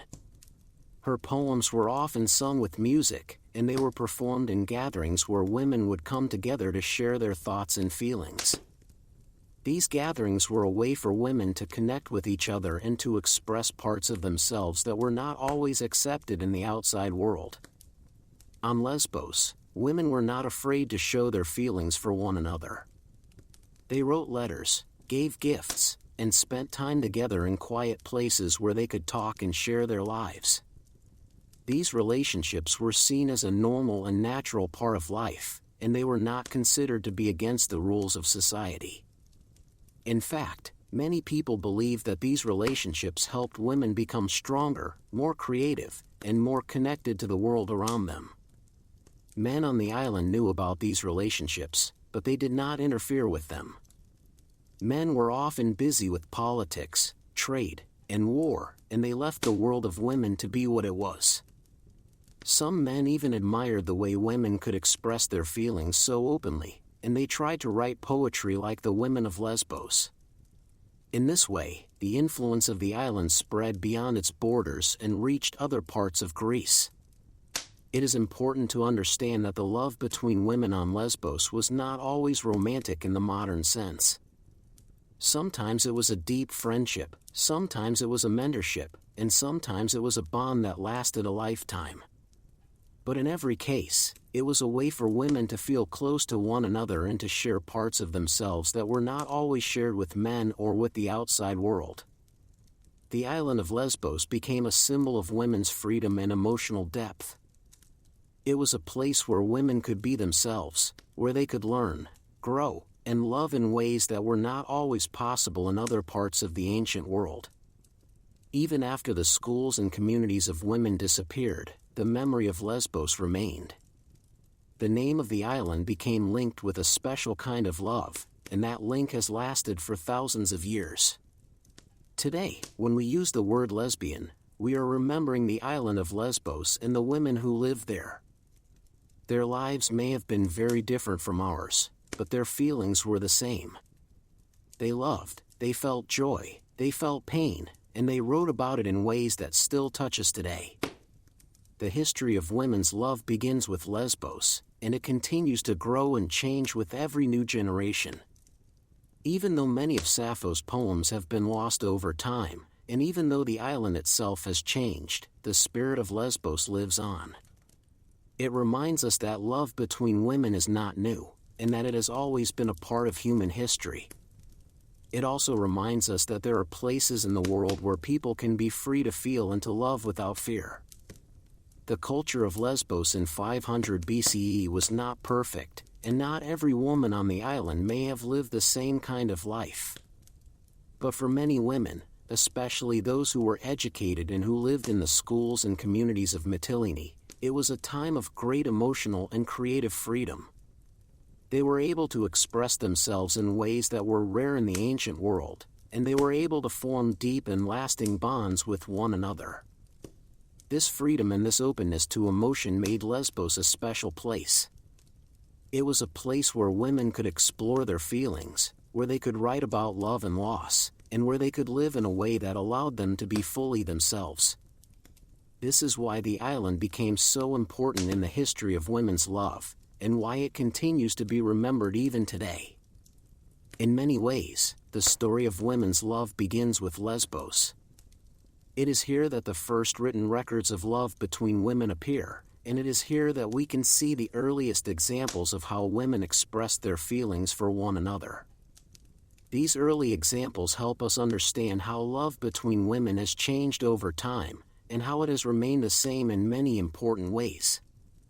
The island of Lesbos was not just a place on a map, but a place in the hearts of many women who came after. It was a place where women could be free, where they could find love, and where they could leave behind a legacy that would last for thousands of years. That legacy is still with us today, and it reminds us that love between women has always been a part of the human story. On the island of Lesbos in the year 500 BCE, education for girls was not like education in other parts of Greece. In many Greek cities, girls were not taught to read or write, and they were not given the chance to study music, poetry, or dance. But on Lesbos, things were different. Here, girls were taught by women who were not only mothers and teachers, but also poets, musicians, and leaders in their own right. These women created a special kind of learning environment that allowed girls to grow in ways that were rare in the ancient world. The schools for girls on Lesbos were more than just places to learn reading and writing. They were communities where young women lived together, shared their lives, and formed deep emotional bonds with one another. These schools were often run by older women who had studied poetry and music themselves and who now passed on their knowledge to the next generation. The girls who came to these schools were not only students, but also friends, and sometimes even lovers. The relationships formed in these schools were a big part of what made Lesbos unique. One of the most important parts of education on Lesbos was music. Girls were taught to play instruments like the lyre and the flute, and they learned to sing songs that were passed down through generations. Music was not just a form of entertainment, but also a way to express feelings and emotions. Many of the songs sung in these schools were written by women, and they often spoke about love, longing, and the deep connections that could form between two women. Poetry was also a central part of life in these schools. Girls were taught to write poems about their feelings, their dreams, and their relationships with others. Some of these poems were very personal, and they described the joy of being close to someone, or the sadness of being separated from them. Others were more formal and were meant to be sung in groups, often with music and dance. These poems helped to create a sense of community among the girls and gave them a way to share their inner lives with each other. Dance was another important part of education on Lesbos. Girls learned to move their bodies in graceful ways, and they often danced in circles or lines, holding hands and singing together. These dances were not just for fun, but were also a way to build trust and closeness between the girls. Dancing together created a sense of unity and made the girls feel like they were part of something bigger than themselves. It was a way to connect with each other physically, emotionally, and spiritually.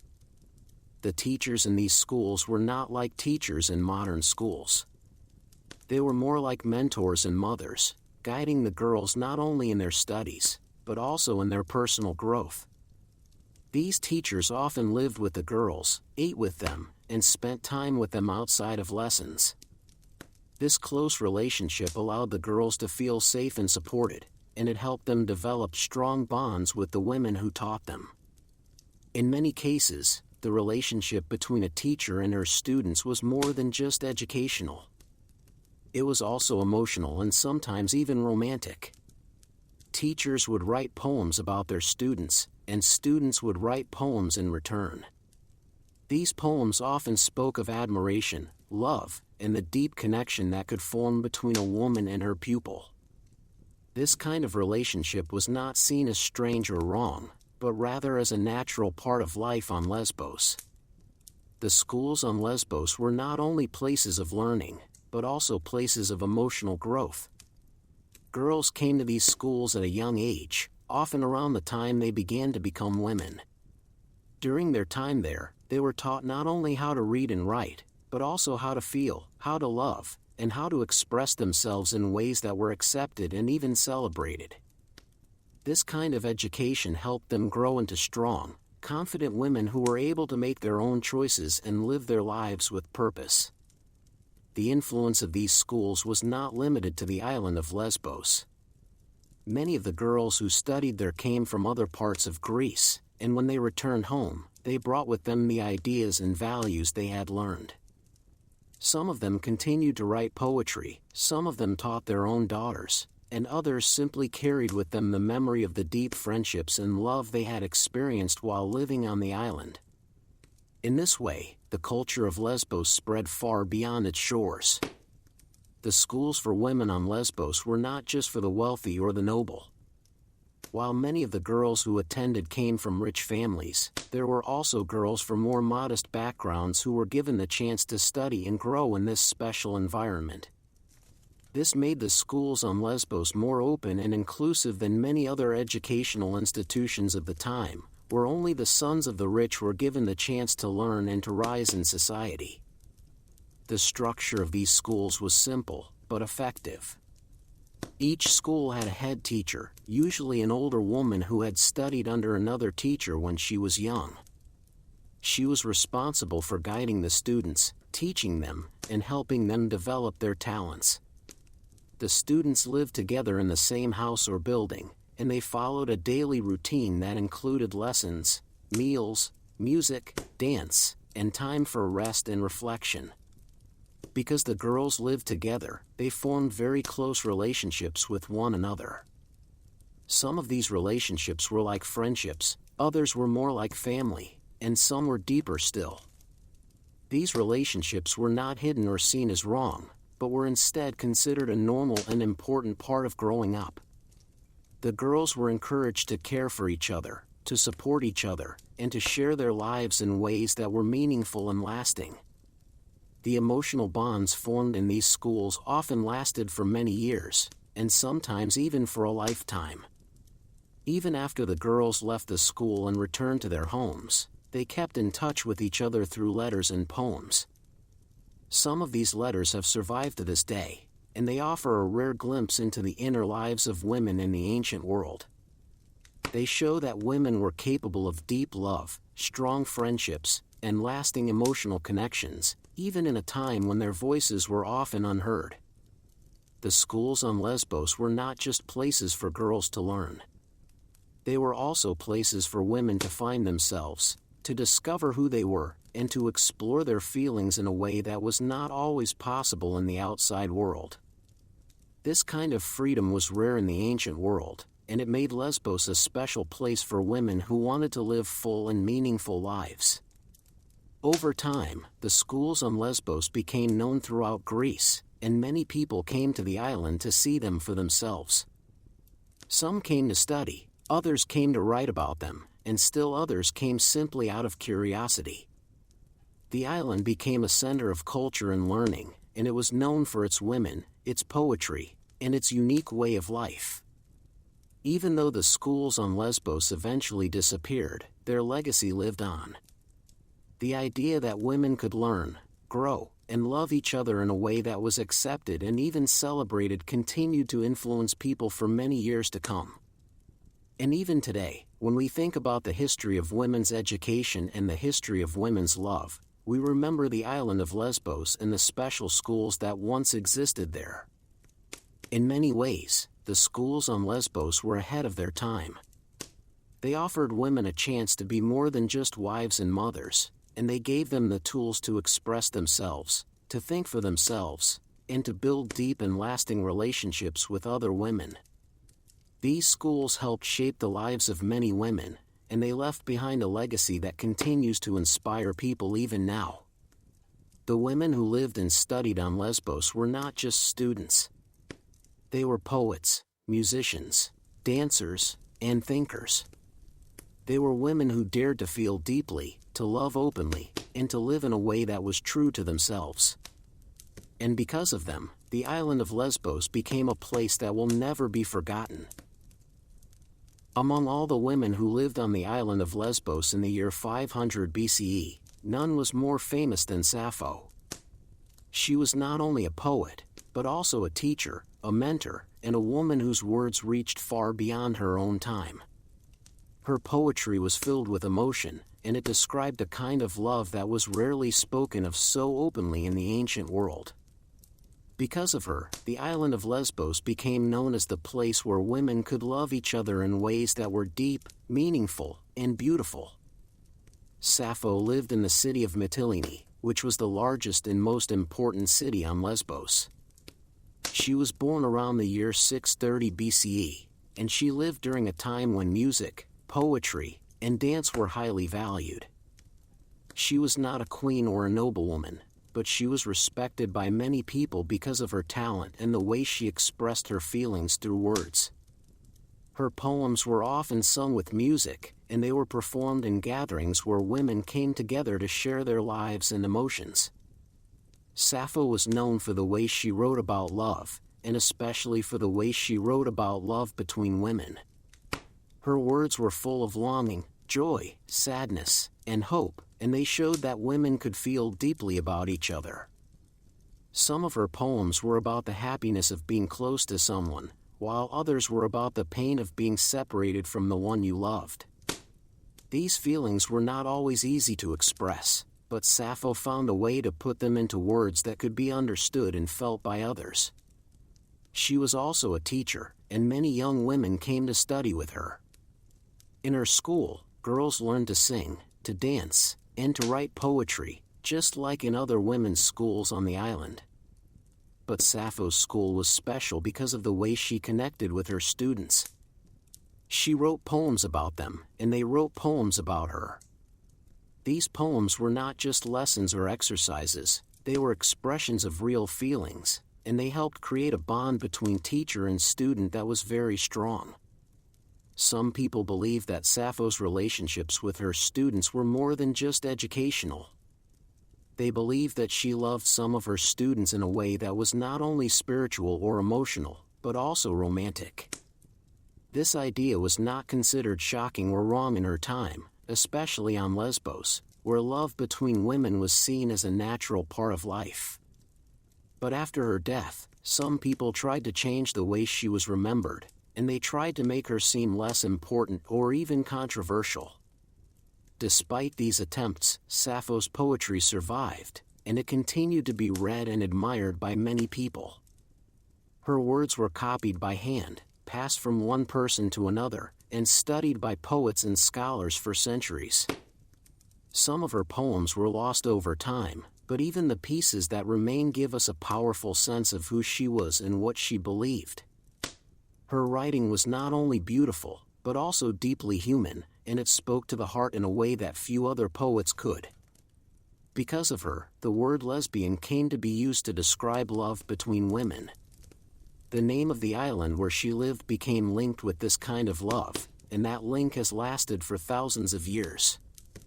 Even today, when we use the word lesbian, we are remembering the island of Lesbos and the woman who made it famous. Her influence was not only on the women who lived at the same time as her, but also on generations that came long after she was gone. Sappho's poetry was often written in a form that was very personal. She used the first person, and she wrote about her own feelings and experiences. This made her poems feel close and real, as if she was speaking directly to the reader. Many of her poems were about women she loved, and they described the way she felt about them in a way that was honest and powerful. She wrote about the joy of being near someone, the pain of losing them, and the deep longing that comes with love. She also wrote about the role of women in society, and about the ways in which women could be strong, creative, and full of emotion. She believed that women had voices that deserved to be heard, and she used her own voice to speak for them. Her poetry gave women a way to see themselves as important and valuable, and it helped them understand that their feelings were real and worth expressing. Sappho was not the only poet on Lesbos, but she was the most famous. Other women wrote poetry, and some of them were well known in their own time, but none of them reached the same level of fame or influence as she did.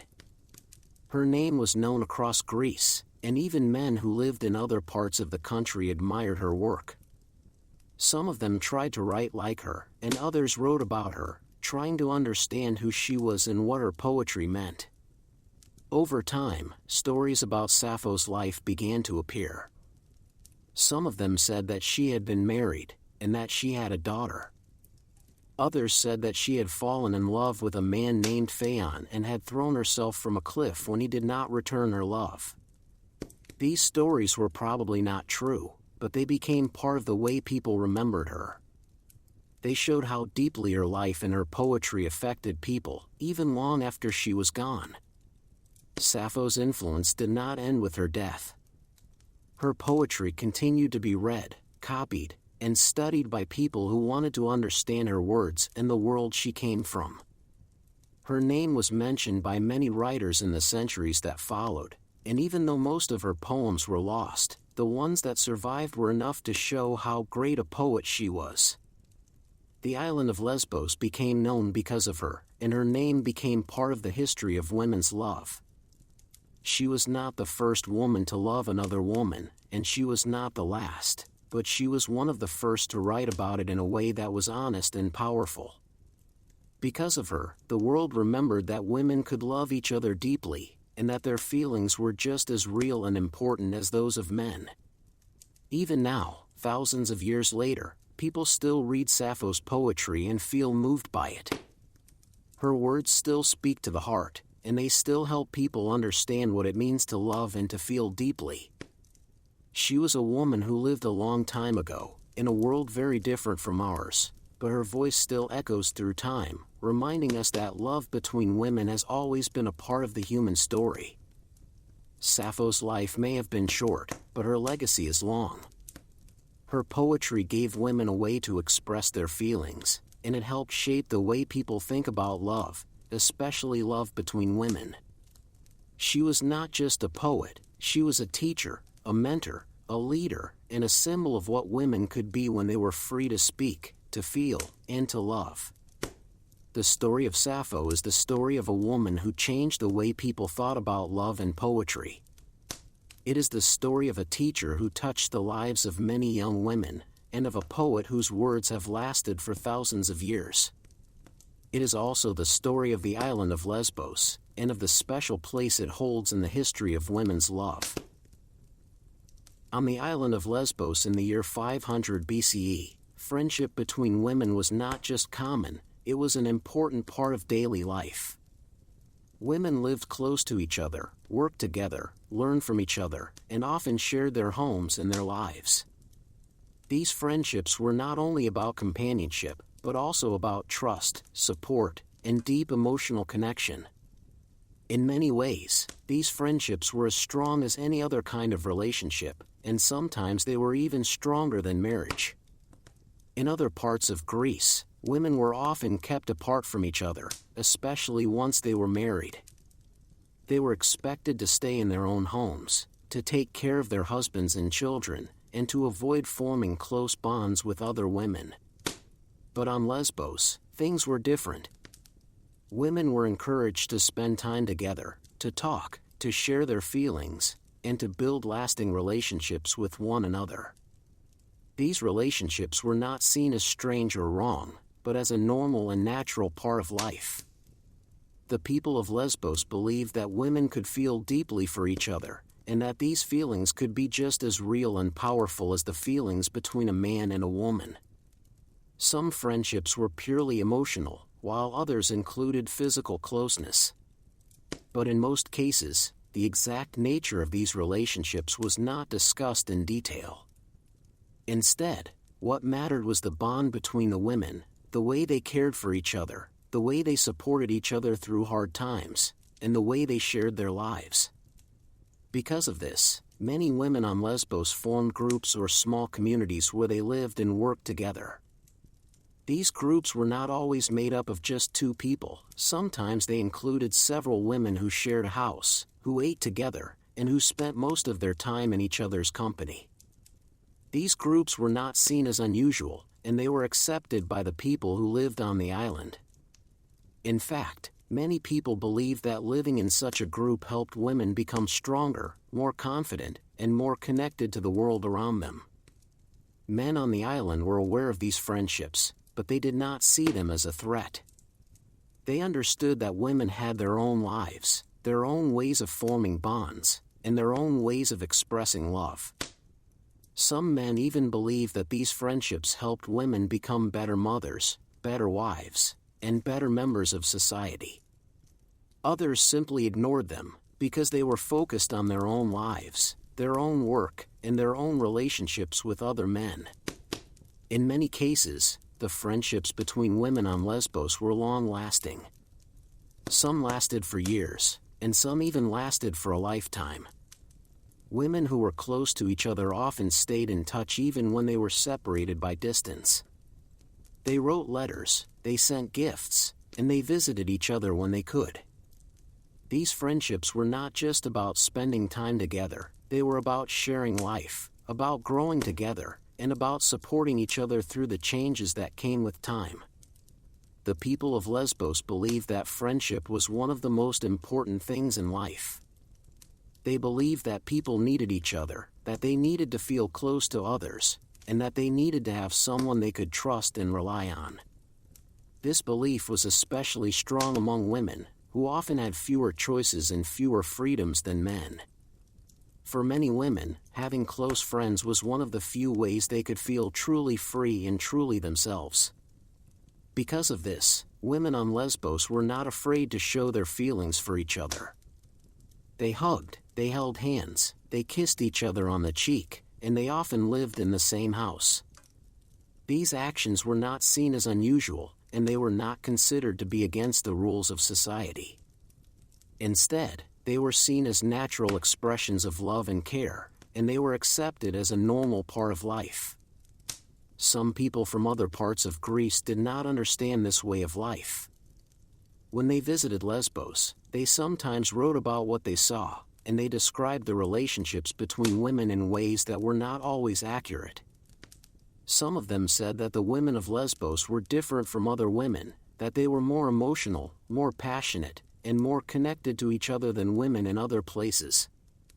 Others used these descriptions to make fun of the women of Lesbos, or to suggest that their way of life was wrong.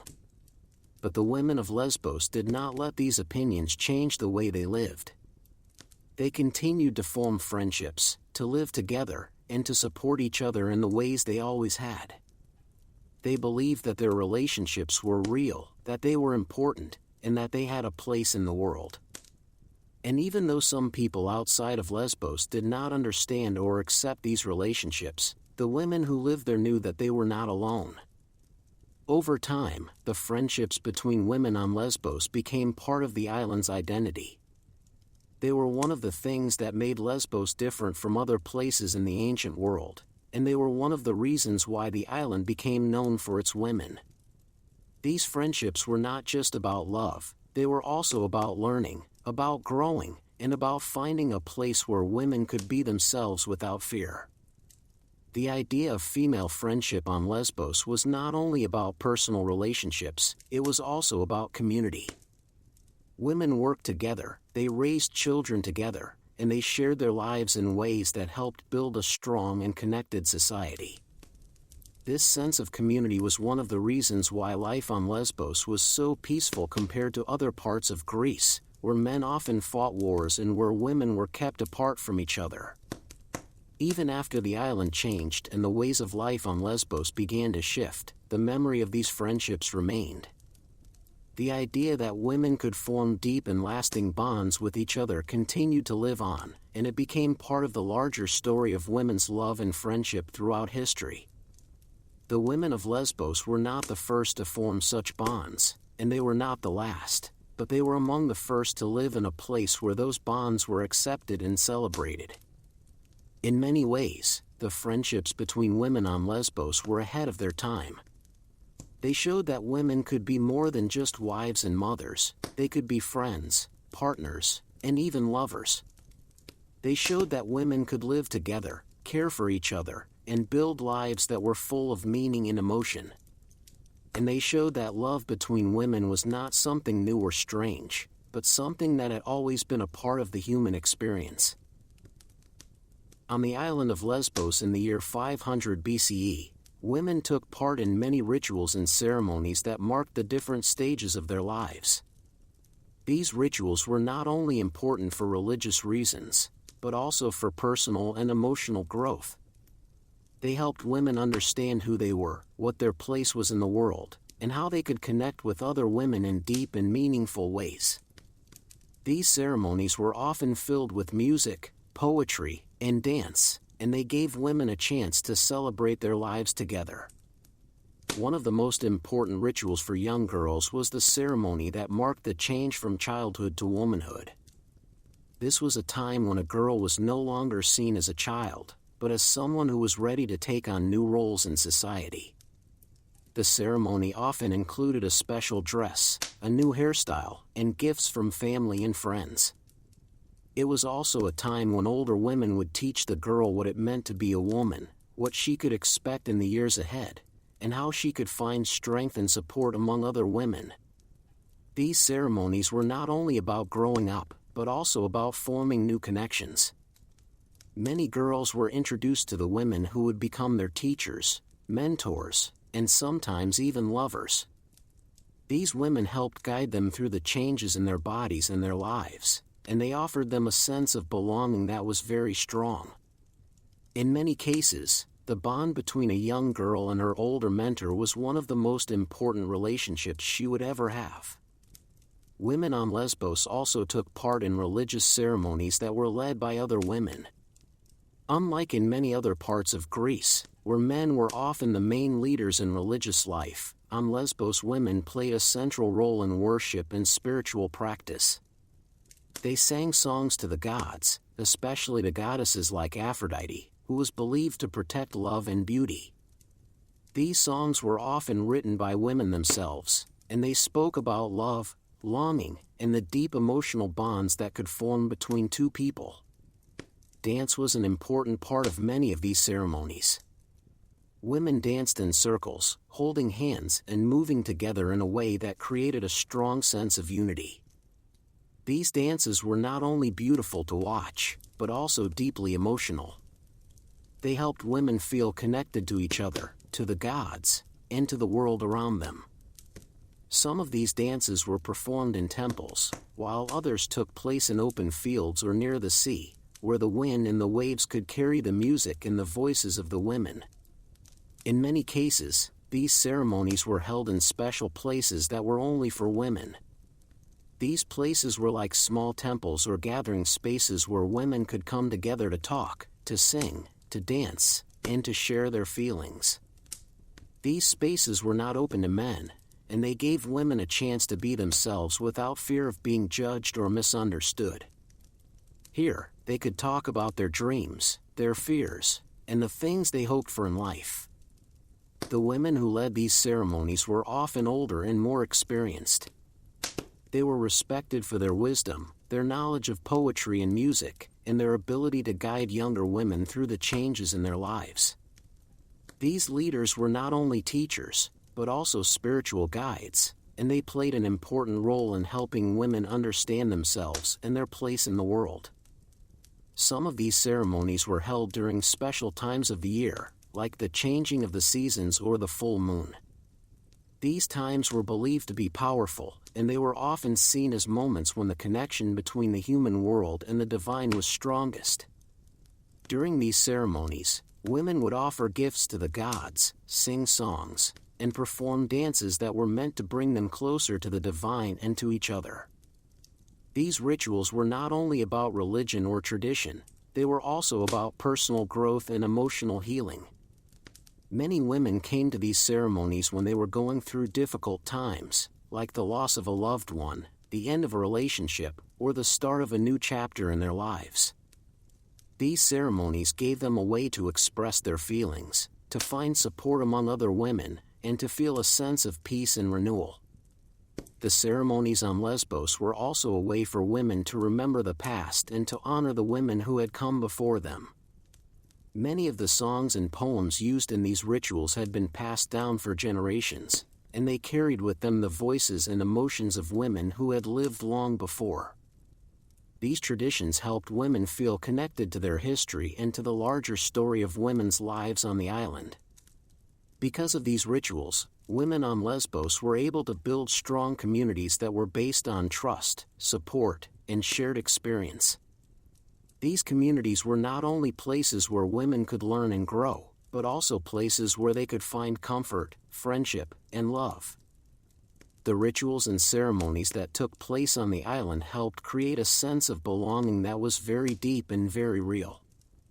Even though many of these rituals have been lost over time, the idea behind them has not. The need for women to come together, to share their lives, and to support each other is still very much a part of the human experience. And in many ways, the women of Lesbos were among the first to understand this need and to create spaces where it could be fulfilled. The rituals and ceremonies on Lesbos were more than just traditions, they were ways for women to connect with each other, to express their feelings, and to find meaning in their lives. They were moments when women could be free, when they could be themselves, and when they could feel the deep bonds that could form between two people. These rituals helped shape the lives of many women, and they left behind a legacy that continues to inspire people even today. The women who lived on the island of Lesbos in the year 500 BCE left behind many stories, even if those stories were not always written down in full. Some of these stories came to us through the poems of Sappho, while others were passed on by historians, writers, and travelers who visited the island and wrote about what they saw. These stories give us a rare and valuable look into the lives of women who lived long ago, and they help us understand how deeply women could feel for each other during that time. One of the most common ways that women shared their feelings was through poetry. Many women wrote poems about their friends, their teachers, and the people they loved. These poems were often filled with emotion, and they described the joy of being close to someone, the pain of being separated from them, and the deep longing that came with love. Some of these poems were written to be sung, and they were often performed with music and dance, making them even more powerful and moving.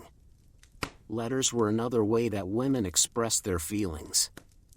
Some of these letters have survived, and they show that women were not afraid to write openly about their emotions. They wrote about missing someone, about wanting to be with them again, and about how much they cared for them. These letters were not always long, but they were always full of feeling, and they give us a glimpse into the personal lives of women who lived more than 2,000 years ago.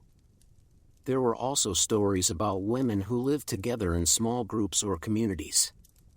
These women often shared a house, ate together, and spent most of their time in each other's company. They were not always lovers in the modern sense, but they were close in ways that went beyond friendship. They supported each other, helped each other through hard times, and shared their lives in a way that made them feel like family. Some of these women were teachers and students, and their relationships were very deep. The older women taught the younger ones how to write poetry, how to play music, and how to dance. But they also taught them how to feel, how to love, and how to live in a way that allowed them to be themselves. These relationships were not hidden or seen as wrong, but were instead considered a normal and important part of life on the island. There are also stories of women who left the island and returned to their homes in other parts of Greece. When they left, they often took with them the memories of the friendships and love they had found on Lesbos.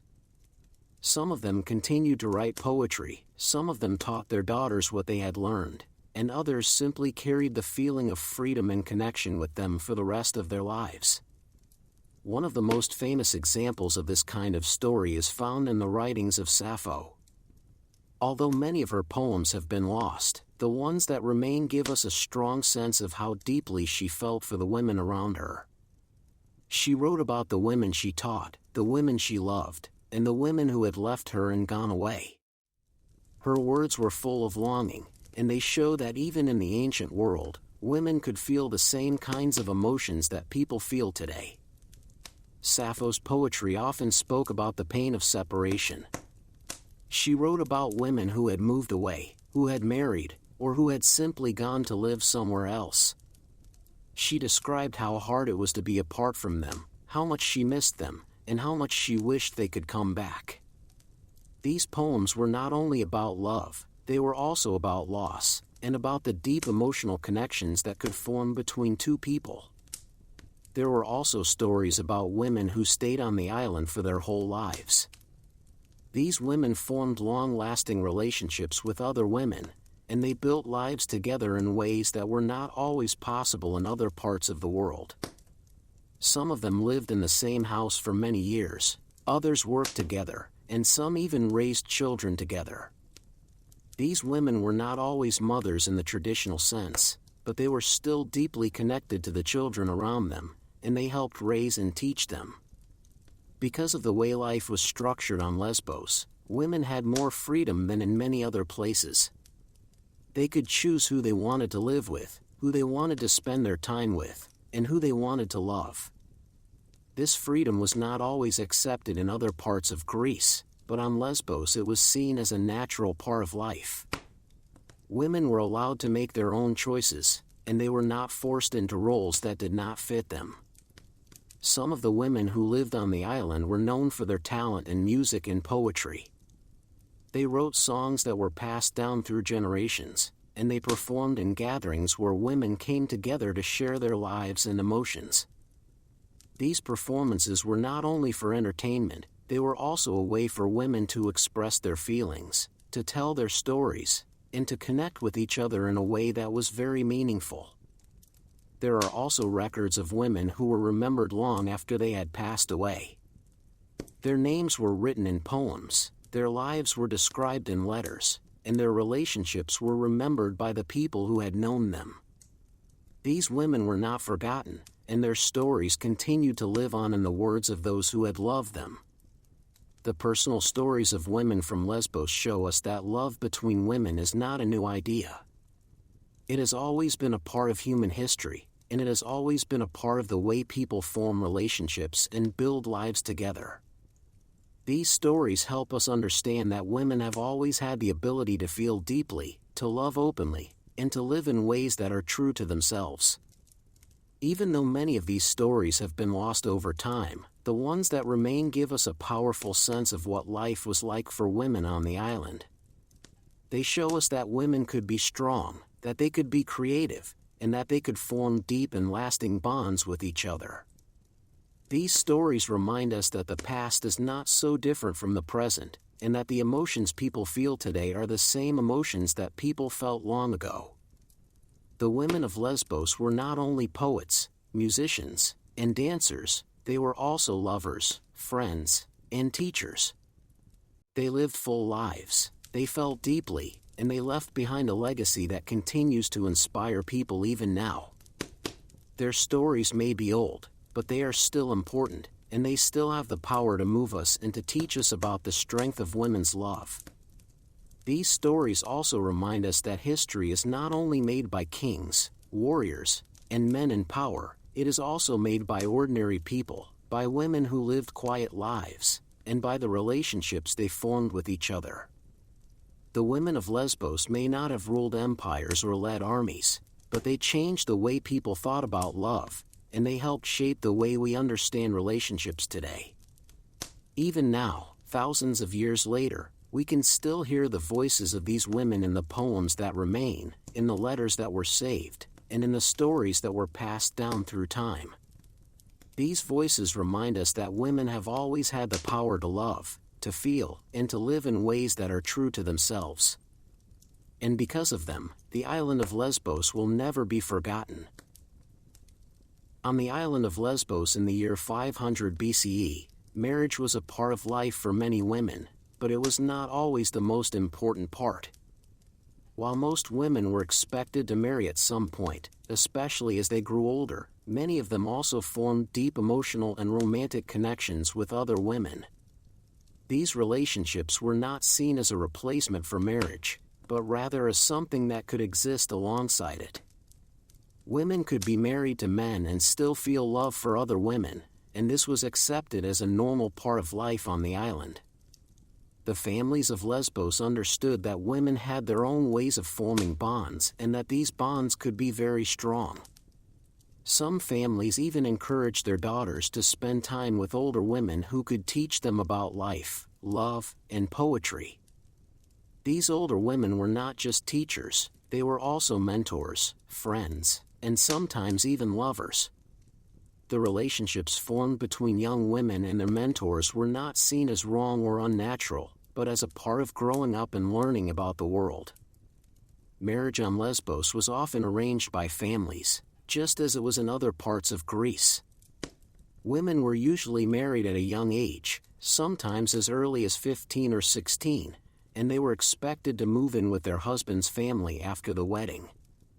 But unlike in many other places, where married women were kept apart from other women and were not allowed to form close friendships, on Lesbos women were still able to maintain their relationships with other women even after marriage. Some women continued to live with other women even after they were married. In some cases, they brought their close friends or lovers with them into their new home, and the 3 or more women lived together in a way that was not always common in other parts of the ancient world. These living arrangements were not always sexual, but they were deeply emotional and supportive. The women helped each other raise children, cook, clean, and take care of the household, and they formed a kind of family that was different from the traditional one. The idea of family on Lesbos was not always the same as in other places.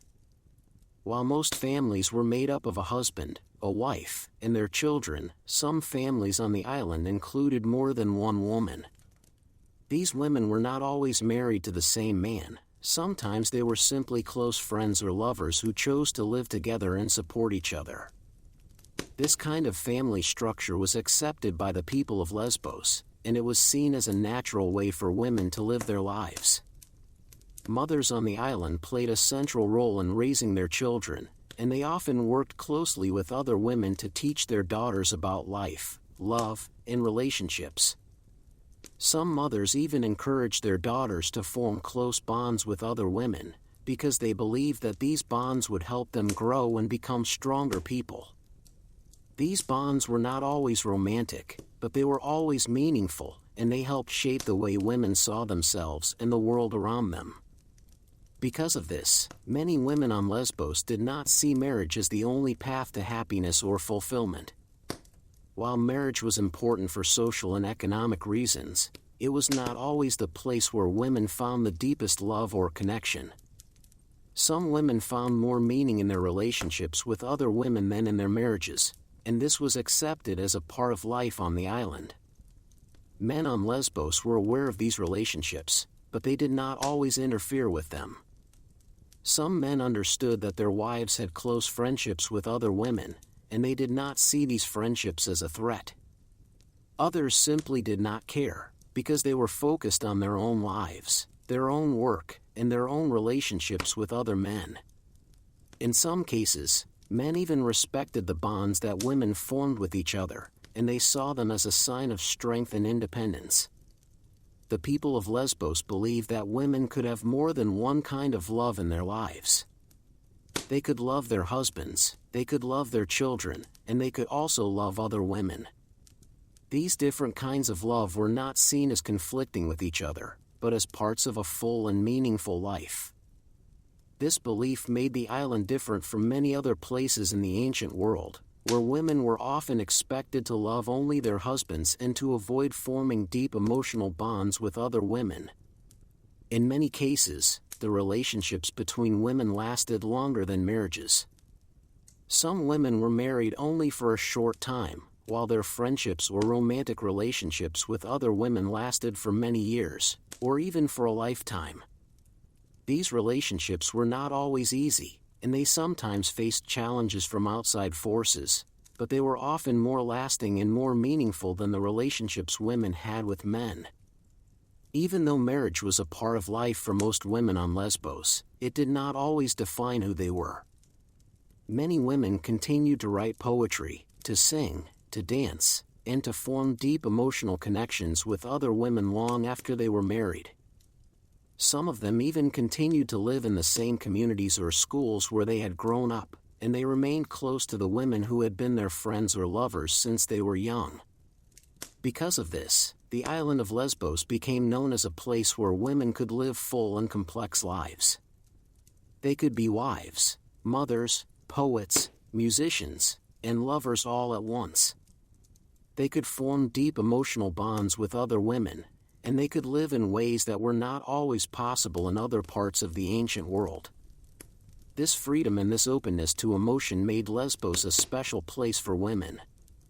Even after the island changed and the ways of life on Lesbos began to shift, the memory of these relationships remained. The idea that women could form deep and lasting bonds with each other continued to live on, and it became part of the larger story of women's love and friendship throughout history. The women of Lesbos were not the first to form such bonds, and they were not the last, but they were among the first to live in a place where those bonds were accepted and celebrated.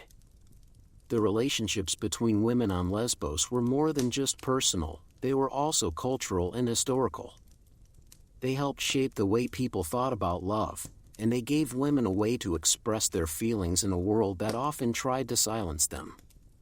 These relationships showed that women could be more than just wives and mothers, they could be friends, partners, and even lovers.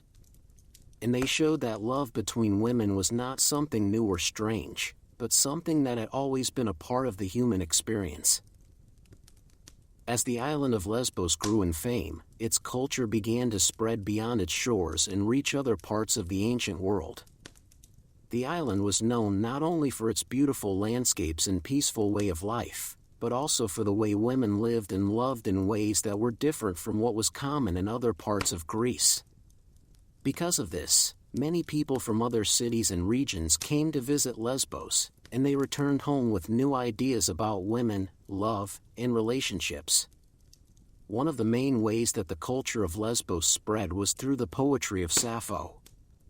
Her words were copied by hand and shared among people who loved poetry and music. Her poems were sung in many places, and her name became known far beyond the island. People who had never been to Lesbos still heard of her, and they learned about the island because of her work.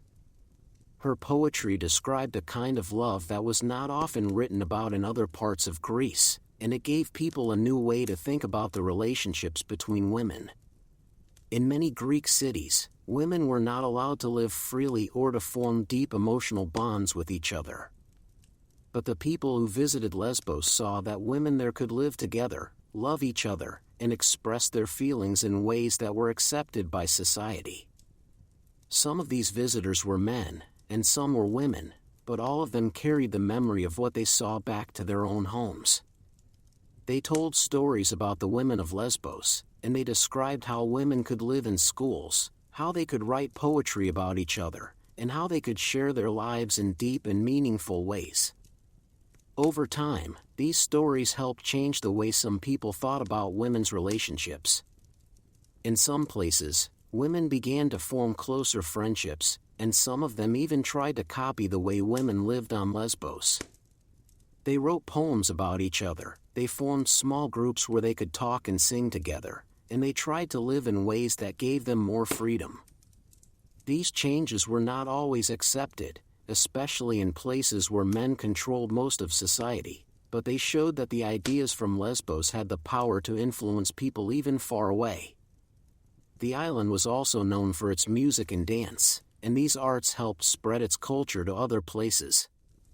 Women from Lesbos sometimes traveled to other cities to perform, and when they did, they brought with them their songs, their dances, and their way of expressing emotions.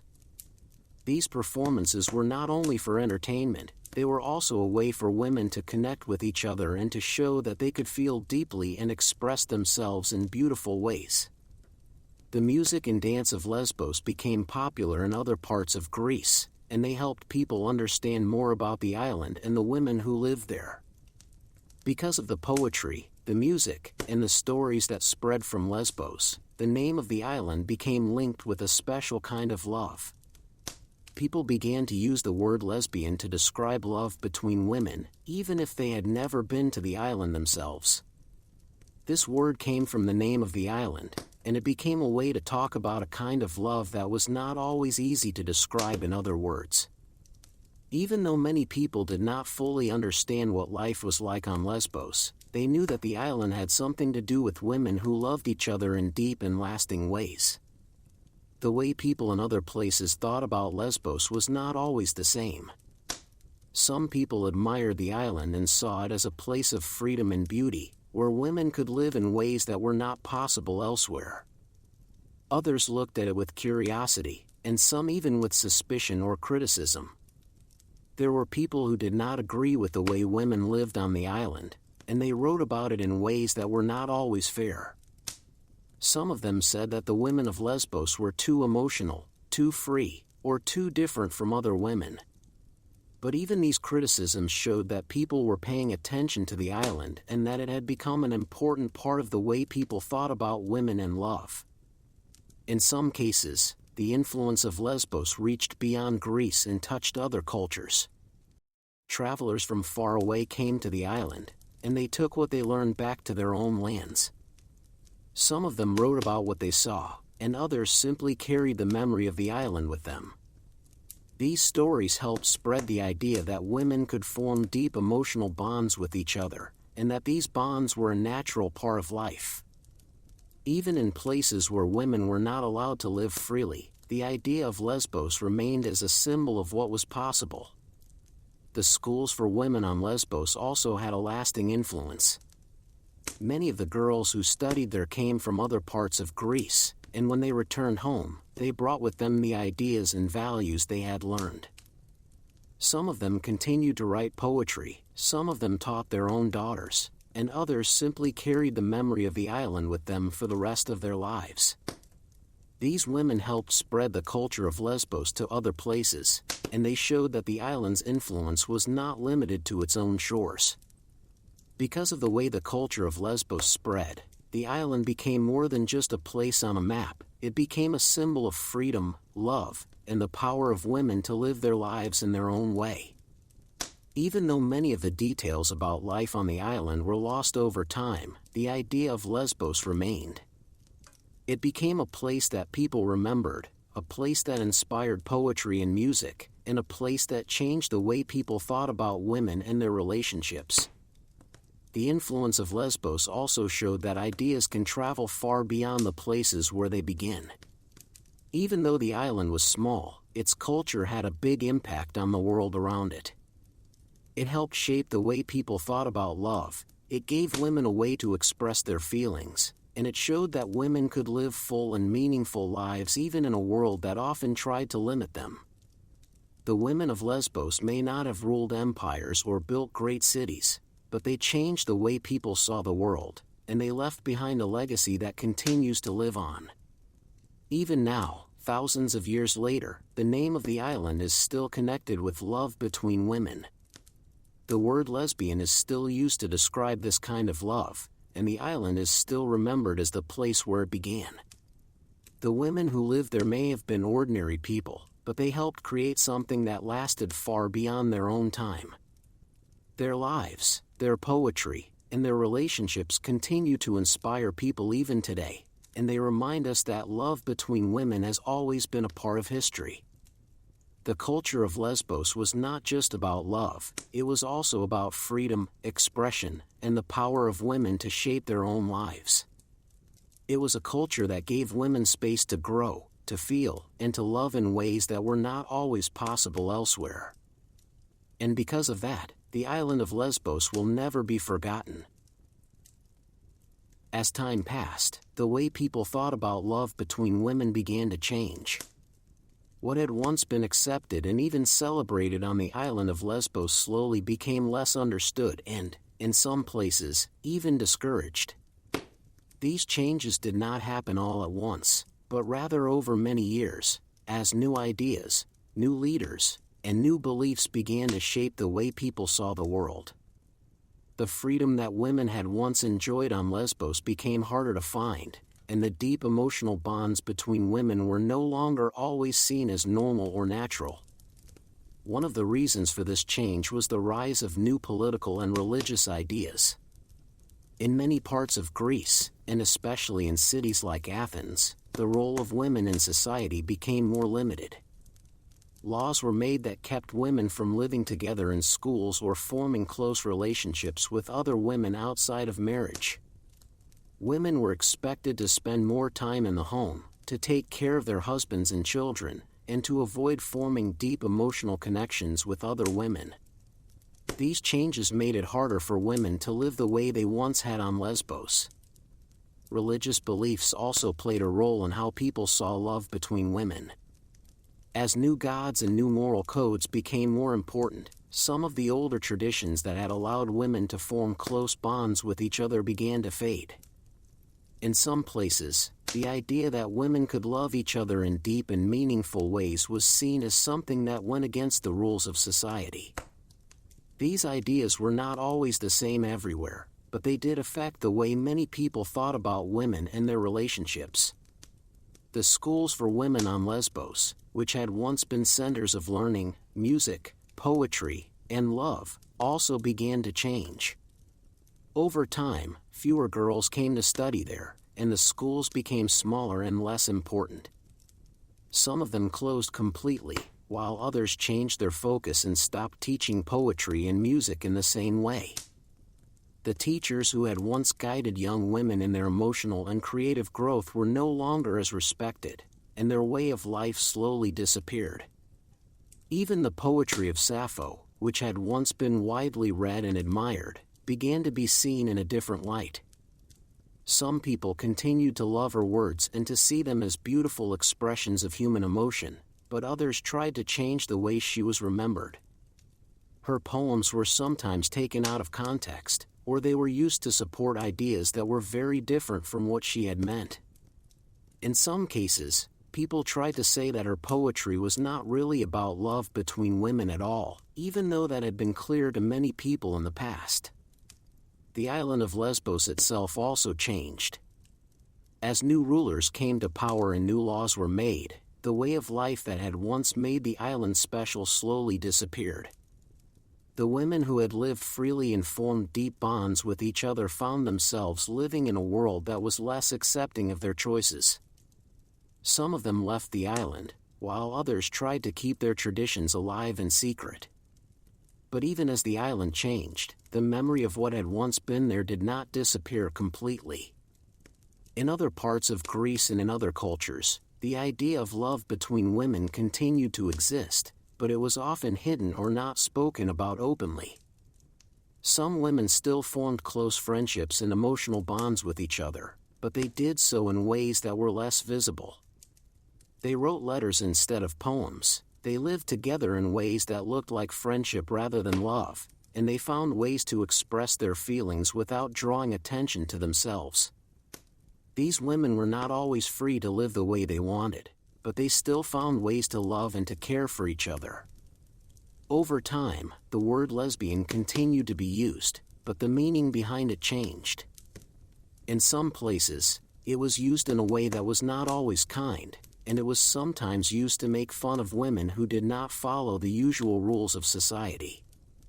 But even when the word was used in a negative way, it still carried with it the memory of the island of Lesbos and the women who had once lived there. It was a reminder that love between women had always been a part of history, even if it was not always accepted. As centuries passed, the story of Lesbos and the women who lived there became more of a legend than a real part of history. Some people forgot where the word lesbian had come from, and some people did not know that it had once been linked to a real place and a real way of life. But the idea of women loving each other did not disappear. It continued to exist in secret, in letters, in poems, and in the lives of women who found each other even when the world around them did not understand them. Even though the schools on Lesbos were gone and the way of life that had once made the island special had changed, the feelings that had been so common there were still very real. Women still felt love, they still felt longing, and they still formed deep emotional bonds with each other. These feelings did not disappear just because society changed, they simply found new ways to exist, and they continued to shape the lives of women for many years to come. The story of how the perception of female love changed over time is not a simple one. It is a story of loss and of memory, of silence and of hidden voices. It is a story of how some ideas are forgotten while others are remembered, and of how the way people see the world can change with time. But even in the face of these changes, the legacy of the women of Lesbos remained. It remained in the word that was used to describe love between women, in the poetry that was still read, and in the quiet lives of women who continued to love each other even when no one else knew. The women of Lesbos may not have been able to stop the changes that came with time, but they left behind something that could not be erased. They left behind a history of love, of freedom, and of the deep emotional bonds that could form between women. And even though the world around them changed, the memory of what they had once created on the island never truly disappeared. The island of Lesbos is no longer the same place it was in the year 500 BCE, but its legacy lives on in ways that are both deep and lasting. The women who lived there, the poetry they wrote, the music they sang, and the love they shared all helped shape the way people think about women and their relationships. Even though the island has changed, and even though many of the details of daily life there have been lost, the memory of what happened on Lesbos has not disappeared. Lesbos was once known as a place where women could live freely, where they could form deep emotional bonds with each other, and where they could express their feelings in ways that were accepted and even celebrated. The schools for women, the poetry of Sappho, and the way women lived together all made the island a special place in the ancient world. These things helped create a culture that was different from many other places, and they gave women a chance to grow, to learn, and to love in ways that were not always possible elsewhere. Even after the schools disappeared and the way of life on the island changed, the ideas that had begun there continued to spread. The word lesbian came from the name of the island, and it became a way to describe love between women. This word is still used today, and it carries with it the memory of the women who once lived on Lesbos. It reminds people that love between women is not new, and that it has always been a part of human history. The poetry of Sappho played a big role in keeping the memory of Lesbos alive.